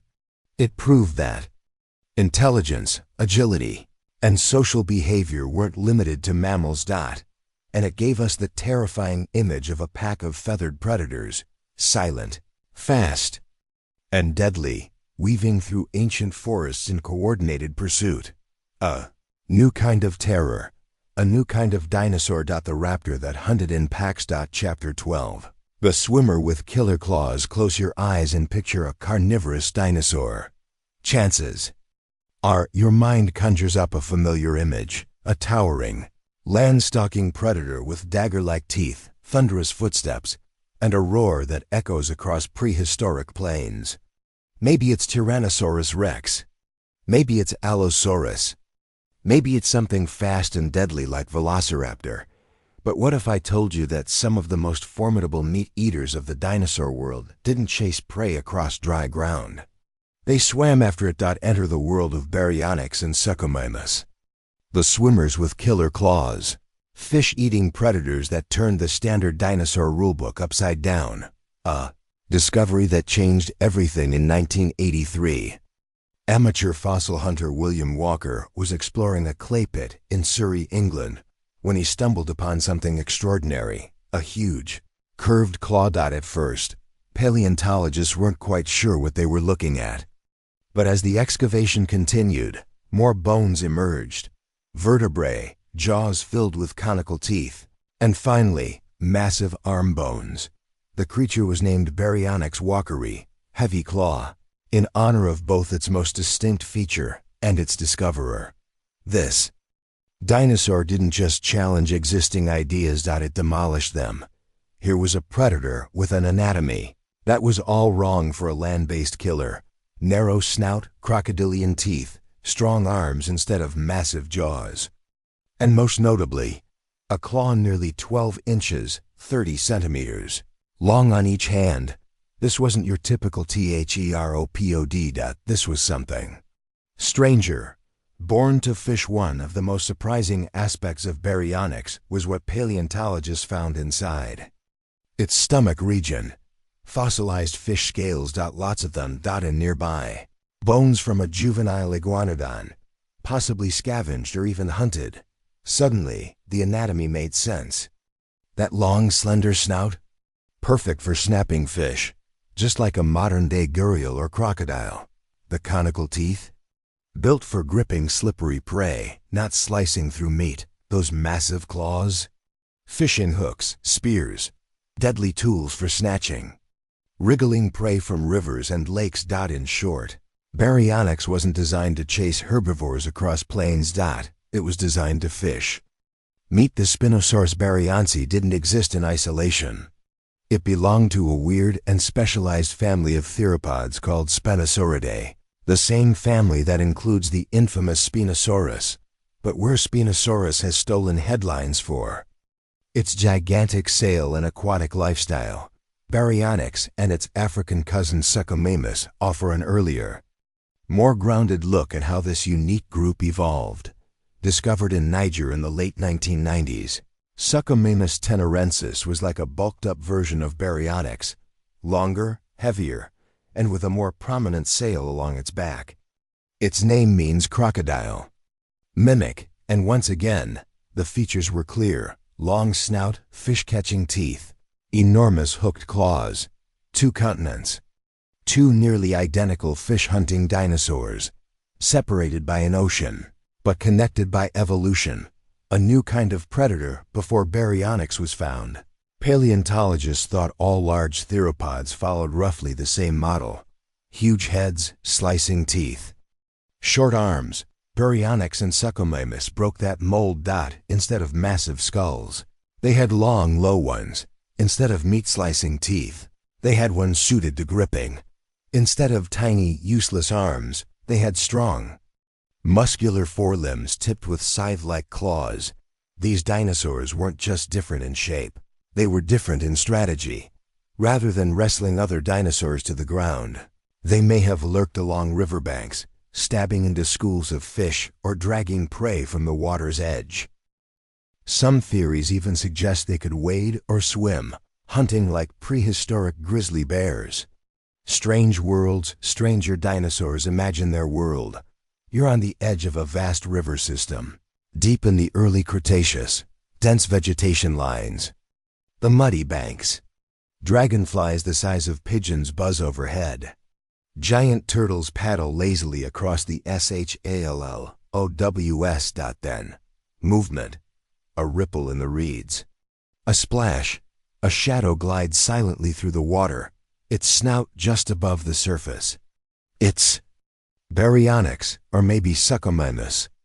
It moves like a heron and a crocodile combined, patient, deliberate, deadly. A flash, claws strike down, and a fish is yanked screaming from the water. No roar, no chase, just a cold, calculated kill, not just fish. Though these dinosaurs were clearly adapted for fishing, they weren't strict pescatarians. The juvenile iguanodon bones found near Baryonyx suggest occasional forays into terrestrial hunting or scavenging. It's likely they took what they could get: fish, carrion, small dinosaurs. In fact, some paleontologists believe their crocodile-like adaptations allowed them to dominate semi-aquatic ecosystems much like crocs and gators do today. And unlike Spinosaurus, which may have gone full aquatic, Baryonyx and Suchomimus kept one foot firmly on land and one in the water. They were hybrid hunters, the best of both worlds, brain over brawn. One of the underappreciated aspects of these fish-eaters is their potential intelligence. Their skulls feature a long, narrow rostrum, full of nerves. Some scientists suggest these dinosaurs had enhanced facial sensitivity, like crocodiles. That means they may have been able to detect subtle vibrations in the water. Think about that. A dinosaur standing at the edge of a river, feeling the feeling. Movements of prey underwater before striking with deadly accuracy. That's not just brute strength, that's precision. That's strategy, that's evolution playing a long, clever game. The legacy of the clawed swimmers. For decades, Baryonyx and Suchomimus were little known outside paleontology circles. They lacked the star power of T-Rex, the mystery of Velociraptor. The The majesty of Triceratops, but that's changing. As new fossils continue to reshape our understanding of dinosaur diversity. These fish hunters are gaining the attention they deserve because they represent something powerful, the unexpected. The idea that dinosaurs weren't just land-stalking beasts, but could adapt to rivers, lakes, maybe even oceans. They show that evolution isn't about sticking to a formula. It's about rewriting the rules, and sometimes that means giving a dinosaur a crocodile snout and 12-inch claws. Hollywood versus reality pop. Culture hasn't always been kind to baryonyx. Some depictions exaggerate its aggression, turning it into a T-Rex rival. Others portray it as generic dino filler. But the real animal? Much more fascinating. It was a specialized predator, sleek, powerful, enigmatic. A bridge between the classic theropods of old and the bizarre aquatic beasts that followed. And while Hollywood might miss the mark, the truth is far more compelling than fiction. What baryonyx and suchomimus teach us: these dinosaurs force us to challenge assumptions. They show us that being a predator didn't always mean having the biggest teeth or the loudest roar. Sometimes it meant patience. Sometimes it meant adaptation. Sometimes it meant being something no one expected. A swimmer with killer claws. Chapter 14. The dinosaur that dug like a mole. In the wide and often wild world of dinosaurs, few discoveries are as unexpected as a creature that might have lived underground. When most people think of dinosaurs, they imagine towering giants like T-Rex or long-necked sauropods stretching across ancient landscapes. But not all dinosaurs were titans. Some, like Orictodromeus, were small, nimble, and shockingly adapted to a life we never thought dinosaurs could lead. One beneath the surface of the earth. Discovered in Montana in the mid-2000s, Orictodromeus cubicularis shook paleontologists with more than just its fossilized bones. Found nestled in what appeared to be a collapsed burrow, its skeleton told a new kind of story. The creature was only about 6.5 feet long, 2 meters, with a lightweight frame, strong shoulders, and a blunt snout. These features weren't just oddities, they looked like adaptations for digging. The name Orictodromeus even means digging runner. It had strong forelimbs and a skull shape not unlike that of modern burrowing mammals, suggesting it could push through soil or scrape at the earth with surprising effectiveness for a dinosaur. The real kicker? This little dinosaur was likely a family animal. The burrow it was found in didn't just contain one fossil, but several, likely an adult and a couple of juveniles. That meant Orictodromeus may have been a parental species, nesting in underground tunnels, protecting its young from predators and harsh weather. Dinosaurs as underground caretakers? That was unheard of before. For decades, scientists assumed all dinosaurs lived above ground. But this one seemed to break the mold. Living about 95 million years ago during the mid-Cretaceous period, Orictodromeus wasn't alone in its ecosystem, but it had a niche all to itself. In a landscape of larger, more dangerous predators, hiding underground might have been the perfect way to survive. While massive theropods were stomping through forests or hunting on open plains, this dinosaur dug in literally. It probably ventured out at dusk or dawn, browsing on plants with its beak-like mouth, keeping low and alert. Then, at the first sign of danger, it darted back into its tunnel system, safe and hidden from view. This kind of behavior brings up even bigger questions. If Orictodromeus could burrow, could other dinosaurs have done the same? Were there whole underground communities we've missed because they simply didn't fossilize well?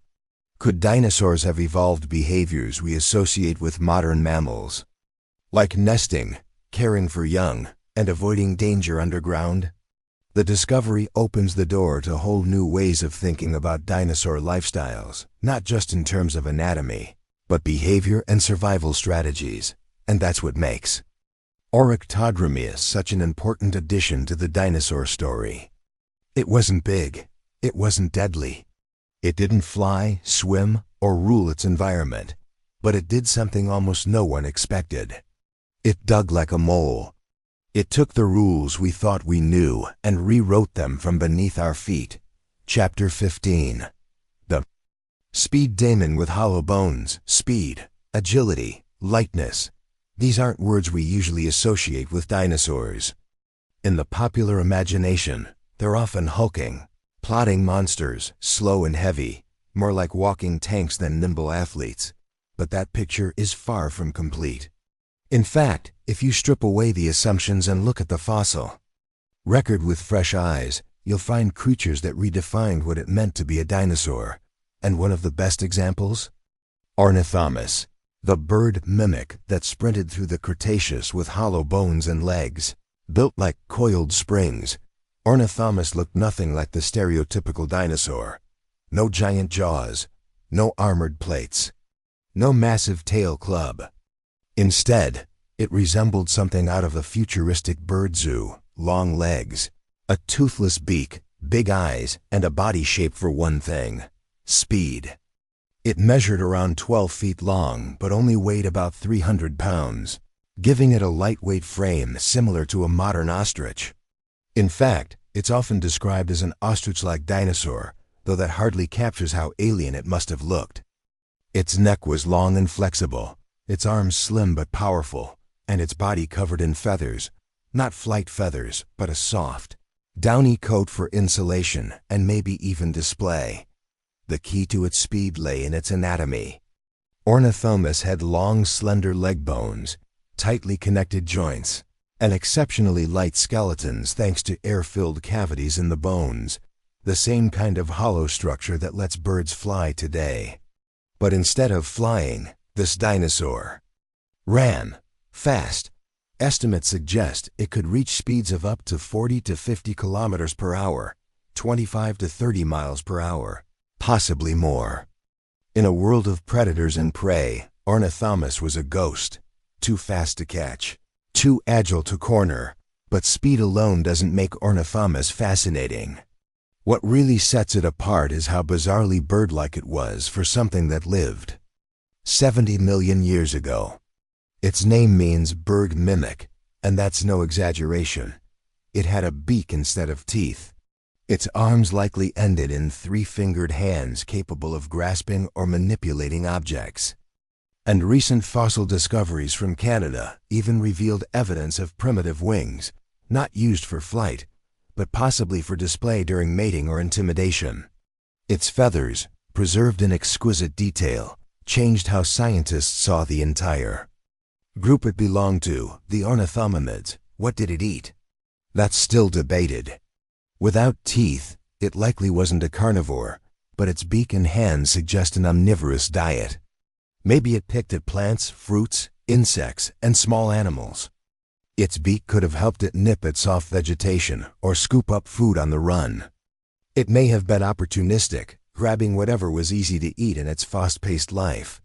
In that way, Ornithomimus may have been the ecological equivalent of a modern-day emu or even a raccoon. Quick, smart, and versatile. It's worth noting how long paleontologists misunderstood creatures like Ornithomimus. For decades, dinosaurs were imagined as slow-moving, tail-dragging reptiles. The idea that they could be fast, warm-blooded, and covered in feathers? That was radical, even heretical. But Ornithomimus helped shift that narrative. Here was a dinosaur that didn't just resemble a bird, it behaved like one. Its bones were light and hollow. Its body was built for efficiency. It likely had a high metabolism, maybe even a warm-blooded physiology.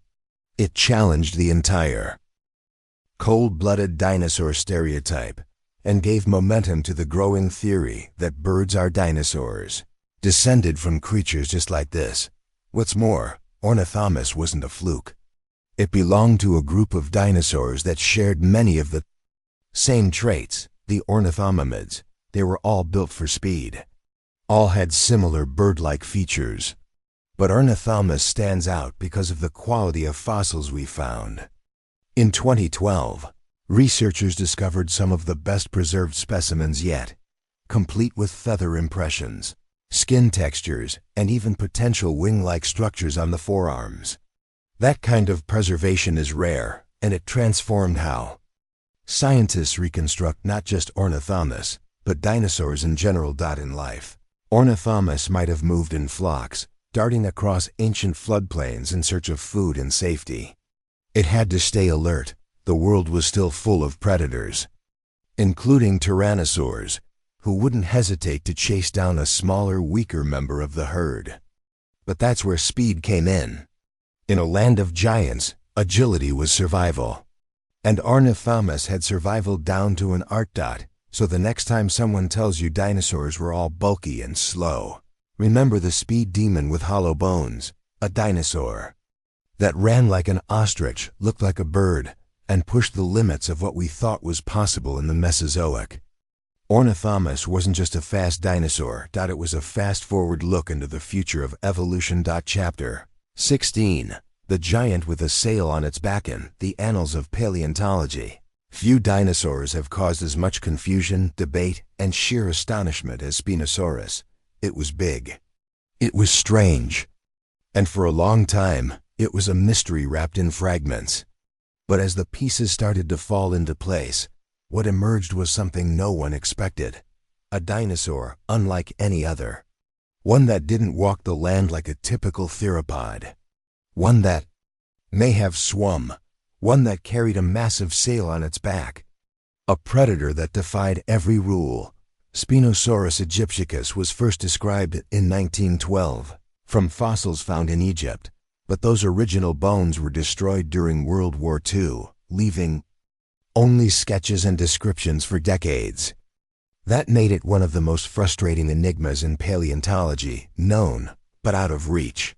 Later discoveries in Morocco and other parts of North Africa began to fill in the blanks, revealing a predator that dwarfed even T-Rex. It could grow up to 50 feet long, making it the longest known carnivorous dinosaur. But size wasn't its only weird trait.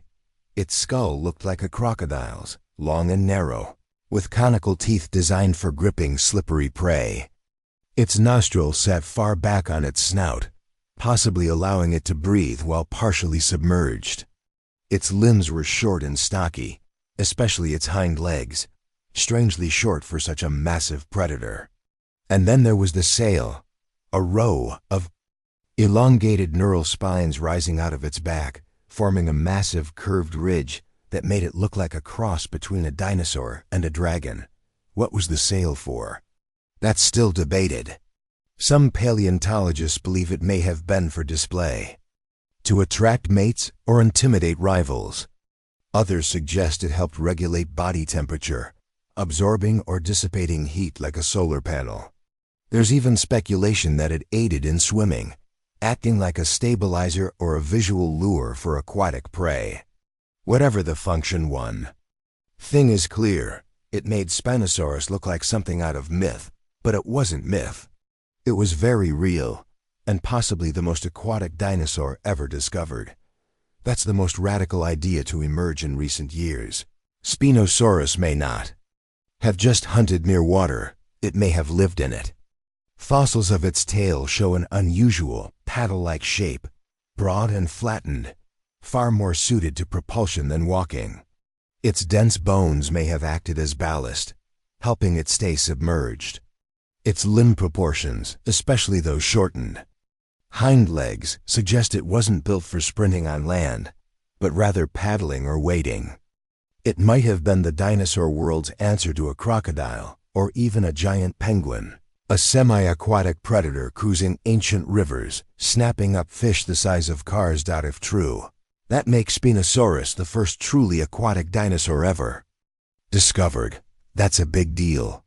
For years, paleontologists thought dinosaurs stuck to dry land, leaving the seas to marine reptiles like mosasaurs and plesiosaurs. But Spinosaurus blurs that line. It shows that dinosaurs weren't just landwalkers. Some adapted to new frontiers.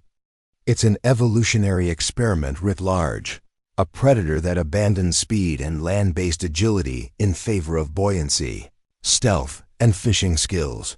But the debates continue. Some researchers argue that while Spinosaurus was aquatic, it may not have been a strong swimmer. Maybe it waded in shallows like a heron, striking with its jaws. Others think it could dive and swim powerfully. The evidence is mounting, but the full picture isn't quite there yet. And that makes Spinosaurus one of the most hotly contested dinosaurs in science today. Part of its mystique also comes from how it was first misunderstood. For years, reconstruction showed it as a bulky land predator, a weird cousin of T-Rex with a sail on its back. But those models were wrong. As more complete fossils were found, particularly after 2014, scientists had to redraw Spinosaurus from the ground up, literally. New reconstruction showed a low-slung body, short hind limbs, and that strange swimming tail. It no longer looked like a land-stalking menace. It looked alien. That transformation from misunderstood giant to aquatic anomaly is part of what makes Spinosaurus so captivating. It challenges everything we thought we knew. It demands we rethink dinosaur biology, behavior, and diversity. And it proves that even among the most iconic creatures in history, there's always room for a surprise. In life, Spinosaurus may have patrolled slow-moving rivers in what is now North Africa, using its long snout to detect vibrations in the water, snapping up coelacanths, lungfish, and giant prehistoric sawfish. It might have dragged itself onto land when necessary, resting its massive body on mudflats before returning to the hunt. It was an apex predator in an ecosystem that looked more like the Amazon than the Sahara, a wet, lush environment full of aquatic prey. And then came extinction. Like all non-avian dinosaurs, Spinosaurus vanished at the end of the Cretaceous. But its legacy didn't. Its story remained hidden for decades, only to re-emerge with new clues and new technology. Today, it stands as a reminder that dinosaurs weren't all the same, and that some of the most fascinating species are the ones that rewrote the rules. A giant with a sail. A swimmer with a crocodile's grin. A dinosaur that lived on the edge of what we thought was possible. That's Spinosaurus. And it's exactly the kind of creature that proves this truth. The dinosaurs you didn't know existed. They're the ones that change everything. Chapter 17. The herbivore that fought back when most people imagine herbivorous dinosaurs. They picture gentle giants like Brachiosaurus lazily munching on treetops, or herds of horned triceratops grazing across open plains. But some plant-eaters were anything but passive. Enter Therizinosaurus, a bizarre feather-covered dinosaur with scythe-like claws, a long neck, and an appearance so strange that it puzzled scientists for decades. It was a herbivore, yes, but one that looked like it was built for battle. Therizinosaurus Cheloniformis was first discovered in Mongolia in the 1940s, but what was found initially wasn't a skull or skeleton. It was a pair of enormous claws. At nearly a meter, about 3 feet long, they were among the longest claws of any known animal. At first, paleontologists assumed the claws must have belonged to a giant turtle, hence the name Cheloniformis, meaning turtle-shaped. It wasn't until much later that more complete fossils revealed something entirely different. A huge, upright dinosaur with a pot-bellied torso, long arms, a bird-like head, and feathers. What scientists had uncovered was a member of a strange group called the Therizinosaurs, a lineage of theropod dinosaurs more closely related to carnivores like T-Rex and Velociraptor, yet which evolved to eat plants. That reversal alone was shocking. These were meat-eater cousins who had traded teeth and talons for beaks and browsing. Yet Therizinosaurus retained one set of terrifying tools. Its claws. So what were those giant claws for? Defense is one obvious theory. Few predators would risk attacking a creature armed with meter-long blades on each arm.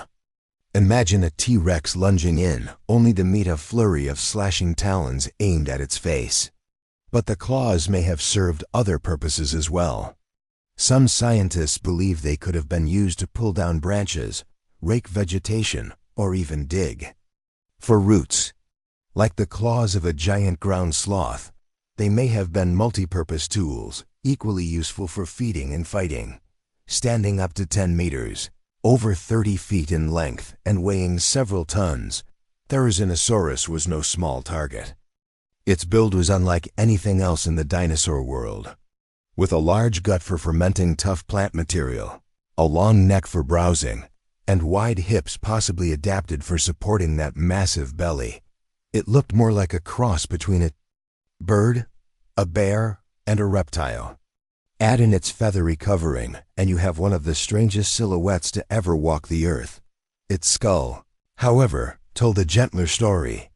It was small and beaked, with leaf-shaped teeth ideal for shredding plants, not flesh.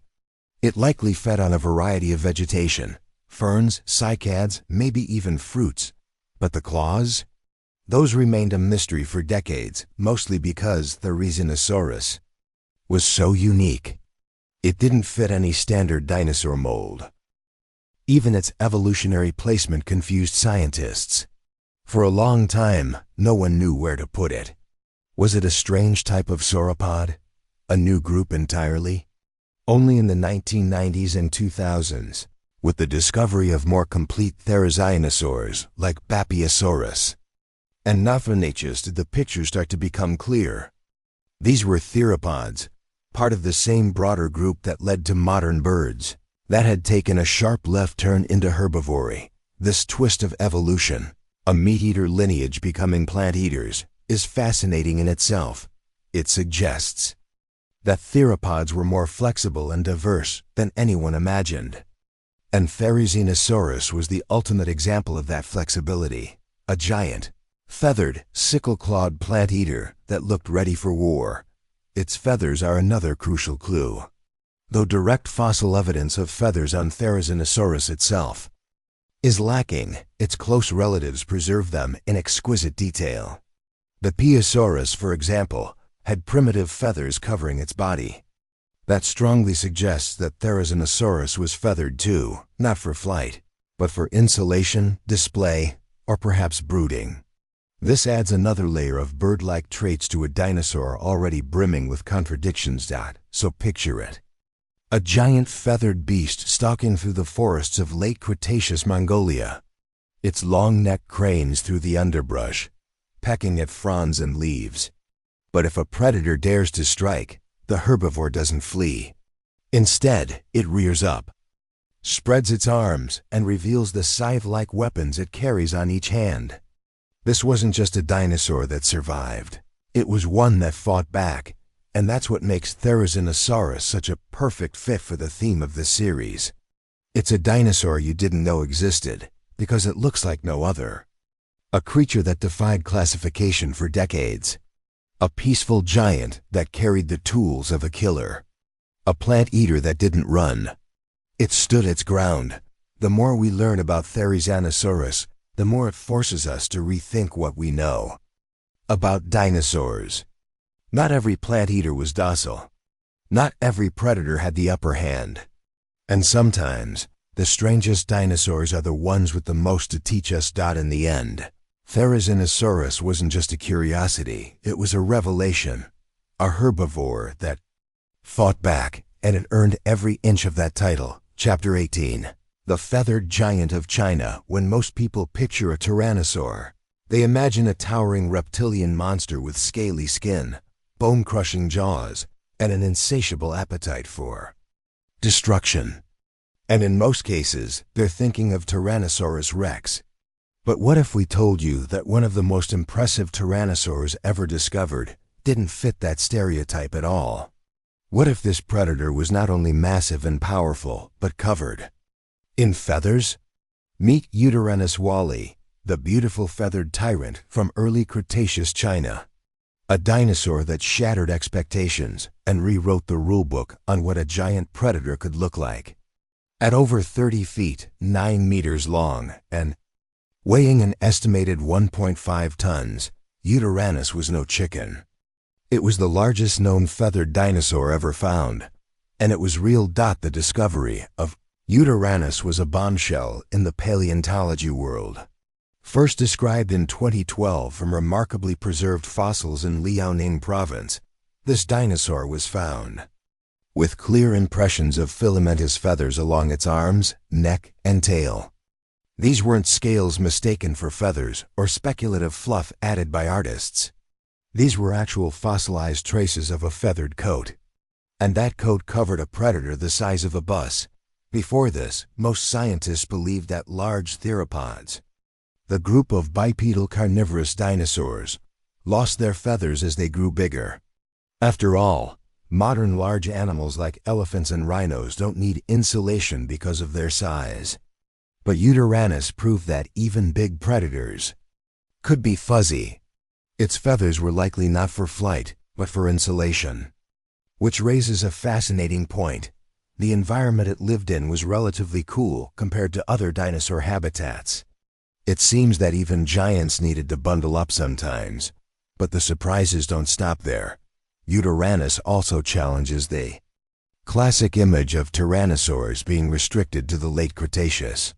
This dinosaur lived roughly 125 million years ago, around 60 million years before T-Rex. That places it in the early Cretaceous, during a time of rapid evolutionary change. Its existence shows that the Tyrannosaur family had deep roots, and that its members were already diversifying in ways few expected. Its skull was large and powerful, though not as robust as that of later tyrannosaurs. Its arms were longer too, with 3-fingered hands, a reminder of its more primitive ancestry. But even in this early form, Uranus was clearly a predator built for power. Its teeth were blade-like, ideal for slicing through flesh.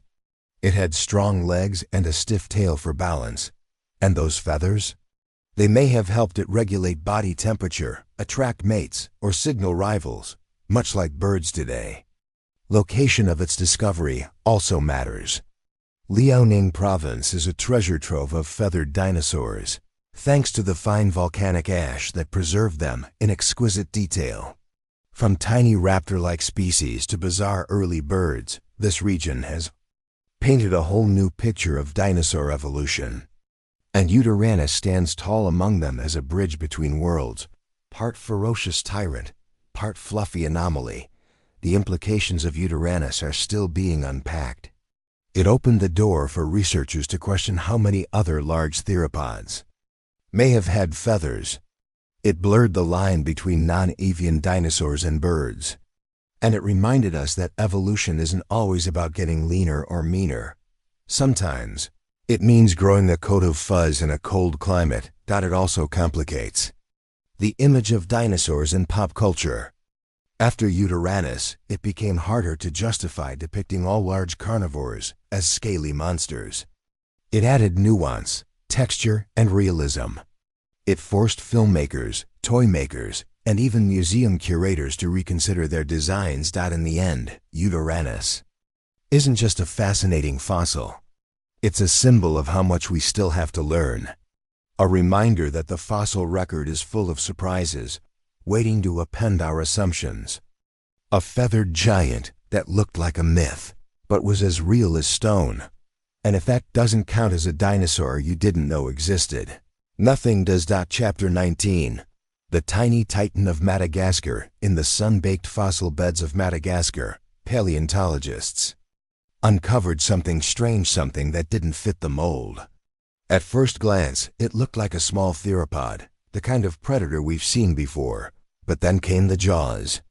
Crooked, forward-jutting teeth that looked more like a snake's, or even a deep-sea fish's than any dinosaur. It was small, sharp, and utterly bizarre.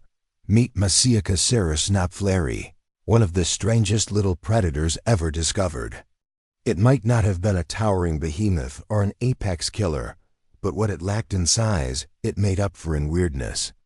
And it's exactly the kind of creature that forces us to rethink what a dinosaur could be. Masiacosaurus was first described in 2001, based on fossils uncovered in northwestern Madagascar. Its name translates to vicious lizard, a fitting moniker for a predator with such unusual dental hardware. The species name, knopfleri, is a nod to musician Mark Knopfler of Dire Straits. whose music was playing in the field as the fossil team made their discovery. But this wasn't just a quirky tribute.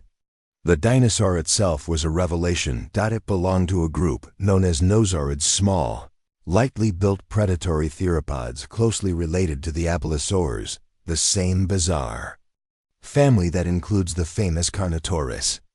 But where Carnotaurus was a large, horned, bulldog-faced carnivore, Masiakasaurus was more like a two-legged mongoose with a set of fangs that pointed out of its mouth at alarming angles. Its body was about 6 feet, 2 meters long, with a lightweight frame, long tail, and agile legs built for speed. But it was those teeth, those teeth, that made it unforgettable. The front teeth projected almost horizontally from the lower jaw, curving outward like hooks. They didn't look like they were made for tearing meat or crushing bone. Instead, they suggested a completely different feeding style. Paleontologists were puzzled. Why would a predator evolve such specialized teeth? What could it possibly have been eating? The answer lies in diet and in how evolution finds strange solutions for specific problems. Most theropods were generalist carnivores. They hunted or scavenged meat, used serrated teeth to tear flesh, and had skulls designed for powerful bites.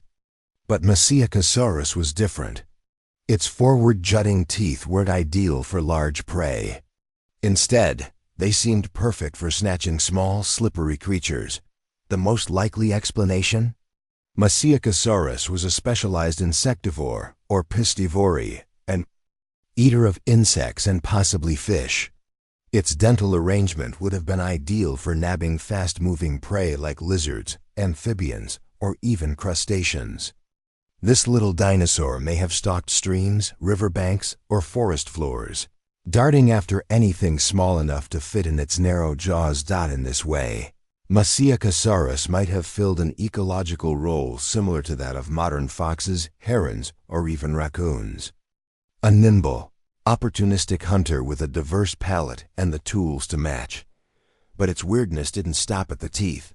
Fossils show that Masiakasaurus had a lightly built body, unlike the bulky frames of many of its relatives. It was agile, fast, and probably capable of making quick darting movements. It may have hunted alone or in small groups, patrolling the underbrush or shoreline for prey. Its long tail would have helped with balance, while its narrow skull allowed it to slip into tight spaces or strike quickly with minimal resistance. It lived during the late Cretaceous, about 70 to 66 million years ago, in what is now Madagascar, an island, already showing signs of biological isolation even back then. The ecosystem Masiakasaurus called home was full of strange creatures, bizarre crocodiles, odd early mammals, and other uniquely adapted dinosaurs. This isolation may have led to evolutionary experimentation, resulting in species that looked and behaved very differently from their mainland relatives, and Masiakasaurus was the poster child of that experimentation. Its discovery was more than just another fossil. It was a challenge to traditional ideas of dinosaur ecology. For decades, the public image of a carnivorous dinosaur was dominated by large, terrifying figures like T-Rex, Allosaurus, or Velociraptor. But Masiakasaurus showed us that not all theropods were built for brute strength. Some were specialists. Some were nimble. Some were, frankly, weird. And weird is wonderful. One of the reasons Masiakasaurus matters so much is that it reminds us of the diversity that existed within the world of dinosaurs.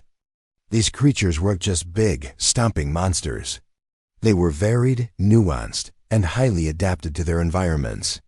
They evolved to fill every available ecological niche, from towering browsers to burrowing insect dash-eaters.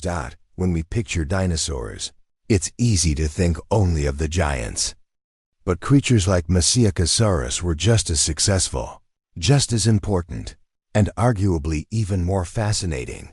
The discovery also highlights the importance of underexplored regions like Madagascar in the fossil record. While North America and parts of Asia have yielded hundreds of famous dinosaur species, Islands like Madagascar have only recently begun to reveal their prehistoric secrets. And those secrets are often stranger and more surprising than anything we find elsewhere. Paleontologists are still studying Masiakasaurus and its relatives, looking for more complete skeletons, examining its growth patterns, and trying to understand how such a unique predator came to be. As more fossils are found, we may discover relatives with even weirder features or fossils that help explain how this strange little dinosaur fit into its ancient ecosystem. For now, Masiakasaurus stands as one of the most distinctive theropods ever discovered. Not because of its size, not because of its ferocity, but because it breaks the mold. It was a tiny titan, not in strength, but in evolutionary significance. It's dinosaurs like this that push the boundaries of what we expect, that challenge the stereotypes, that remind us just how weird, wild, and wonderful the Mesozoic world really was. And in the end, that's what this journey is all about. The dinosaurs you didn't know existed.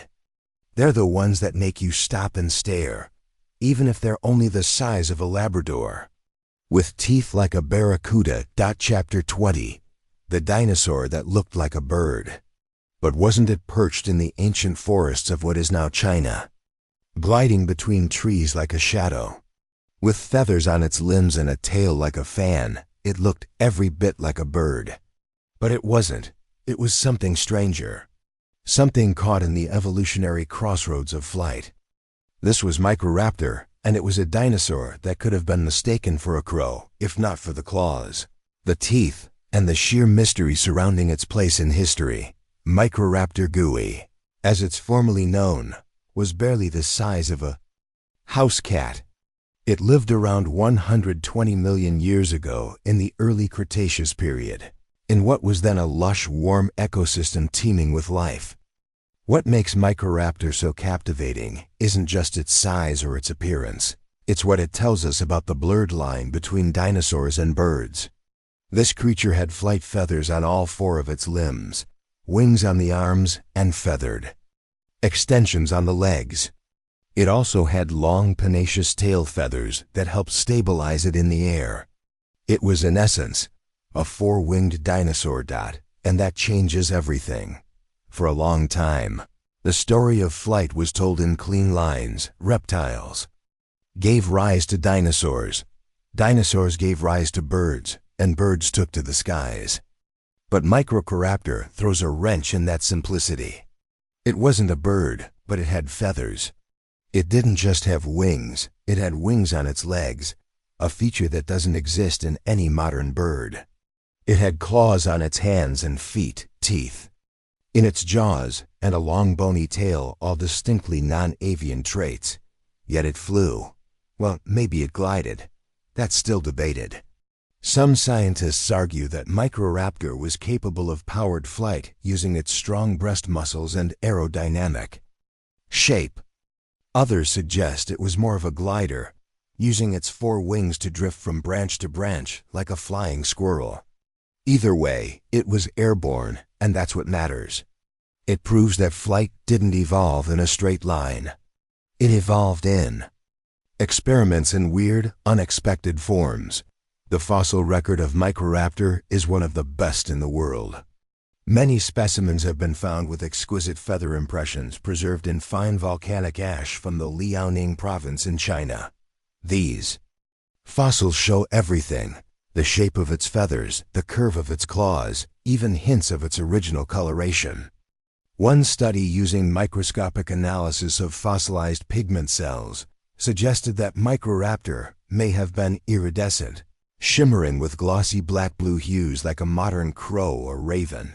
Imagine that. A tiny, gliding, four-winged dinosaur, shimmering like oil in sunlight, fluttering through Jurassic trees. And it was a predator. Fossilized gut contents of Microraptor include remains of small birds, fish, and even lizards, suggesting it was a versatile hunter. One fossil even shows a fish lodged in its stomach, implying it could hunt across different environments. It was agile, likely intelligent, and deadly to anything smaller than itself. Yet despite all these traits, Microraptor wasn't the ancestor of modern birds. It was more like a cousin, a side branch of the evolutionary tree that explored one pathway to flight. Birds as we know them likely descended from other theropods, but Microraptor proves that many dinosaurs were experimenting with feathers and flight in ways we're only beginning to understand. It also challenges what we think a dinosaur should look like. For decades, popular media painted dinosaurs as scaly, earthbound monsters. But here was a tiny dinosaur covered in feathers, with wings on its legs. It didn't stomp through jungles. It glided. It didn't roar. It may have chirped. It didn't tower over trees. It lived in them. It redefined what it meant to be a dinosaur. Even its name, Microraptor, meaning tiny thief, carries a hint of mischief. A fitting title for a creature that stole the boundaries between bird and beast, and it wasn't alone. Microraptor is part of a larger group called the Dromaeosauridae raptors. Many members of this group had feathers, some had wings. Some, like Anchiornis, were even earlier in the evolutionary timeline and had similar leg wings. Together, these creatures suggest that flight wasn't a single invention, but a series of trials. Evolution testing ideas. Some of those ideas failed. Microraptor and its kin didn't make it to the modern age, but their legacy did. Their features, their feathers, and even parts of their anatomy lived on in birds. That robin outside your window? It carries within it the ghost of Microraptor. The discovery of feathered dinosaurs like Microraptor has forced scientists to rethink everything. Textbooks have been rewritten, museum displays remodeled. Even Hollywood has started to catch up, albeit slowly. Because Microraptor isn't just a cool fossil.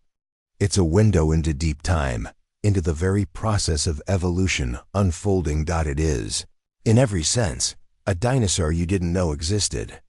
And yet, it was essential to the story.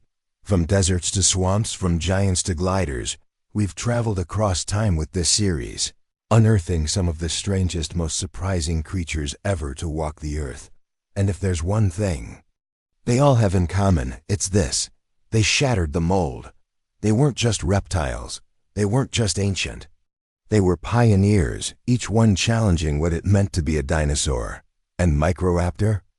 It was a bird that wasn't a bird. A dinosaur that flew. A creature that turned scientific certainty into wonder. It wasn't the biggest. It wasn't the fiercest. But it might be the most important. And that makes it the perfect ending to our journey through the dinosaurs you didn't know existed.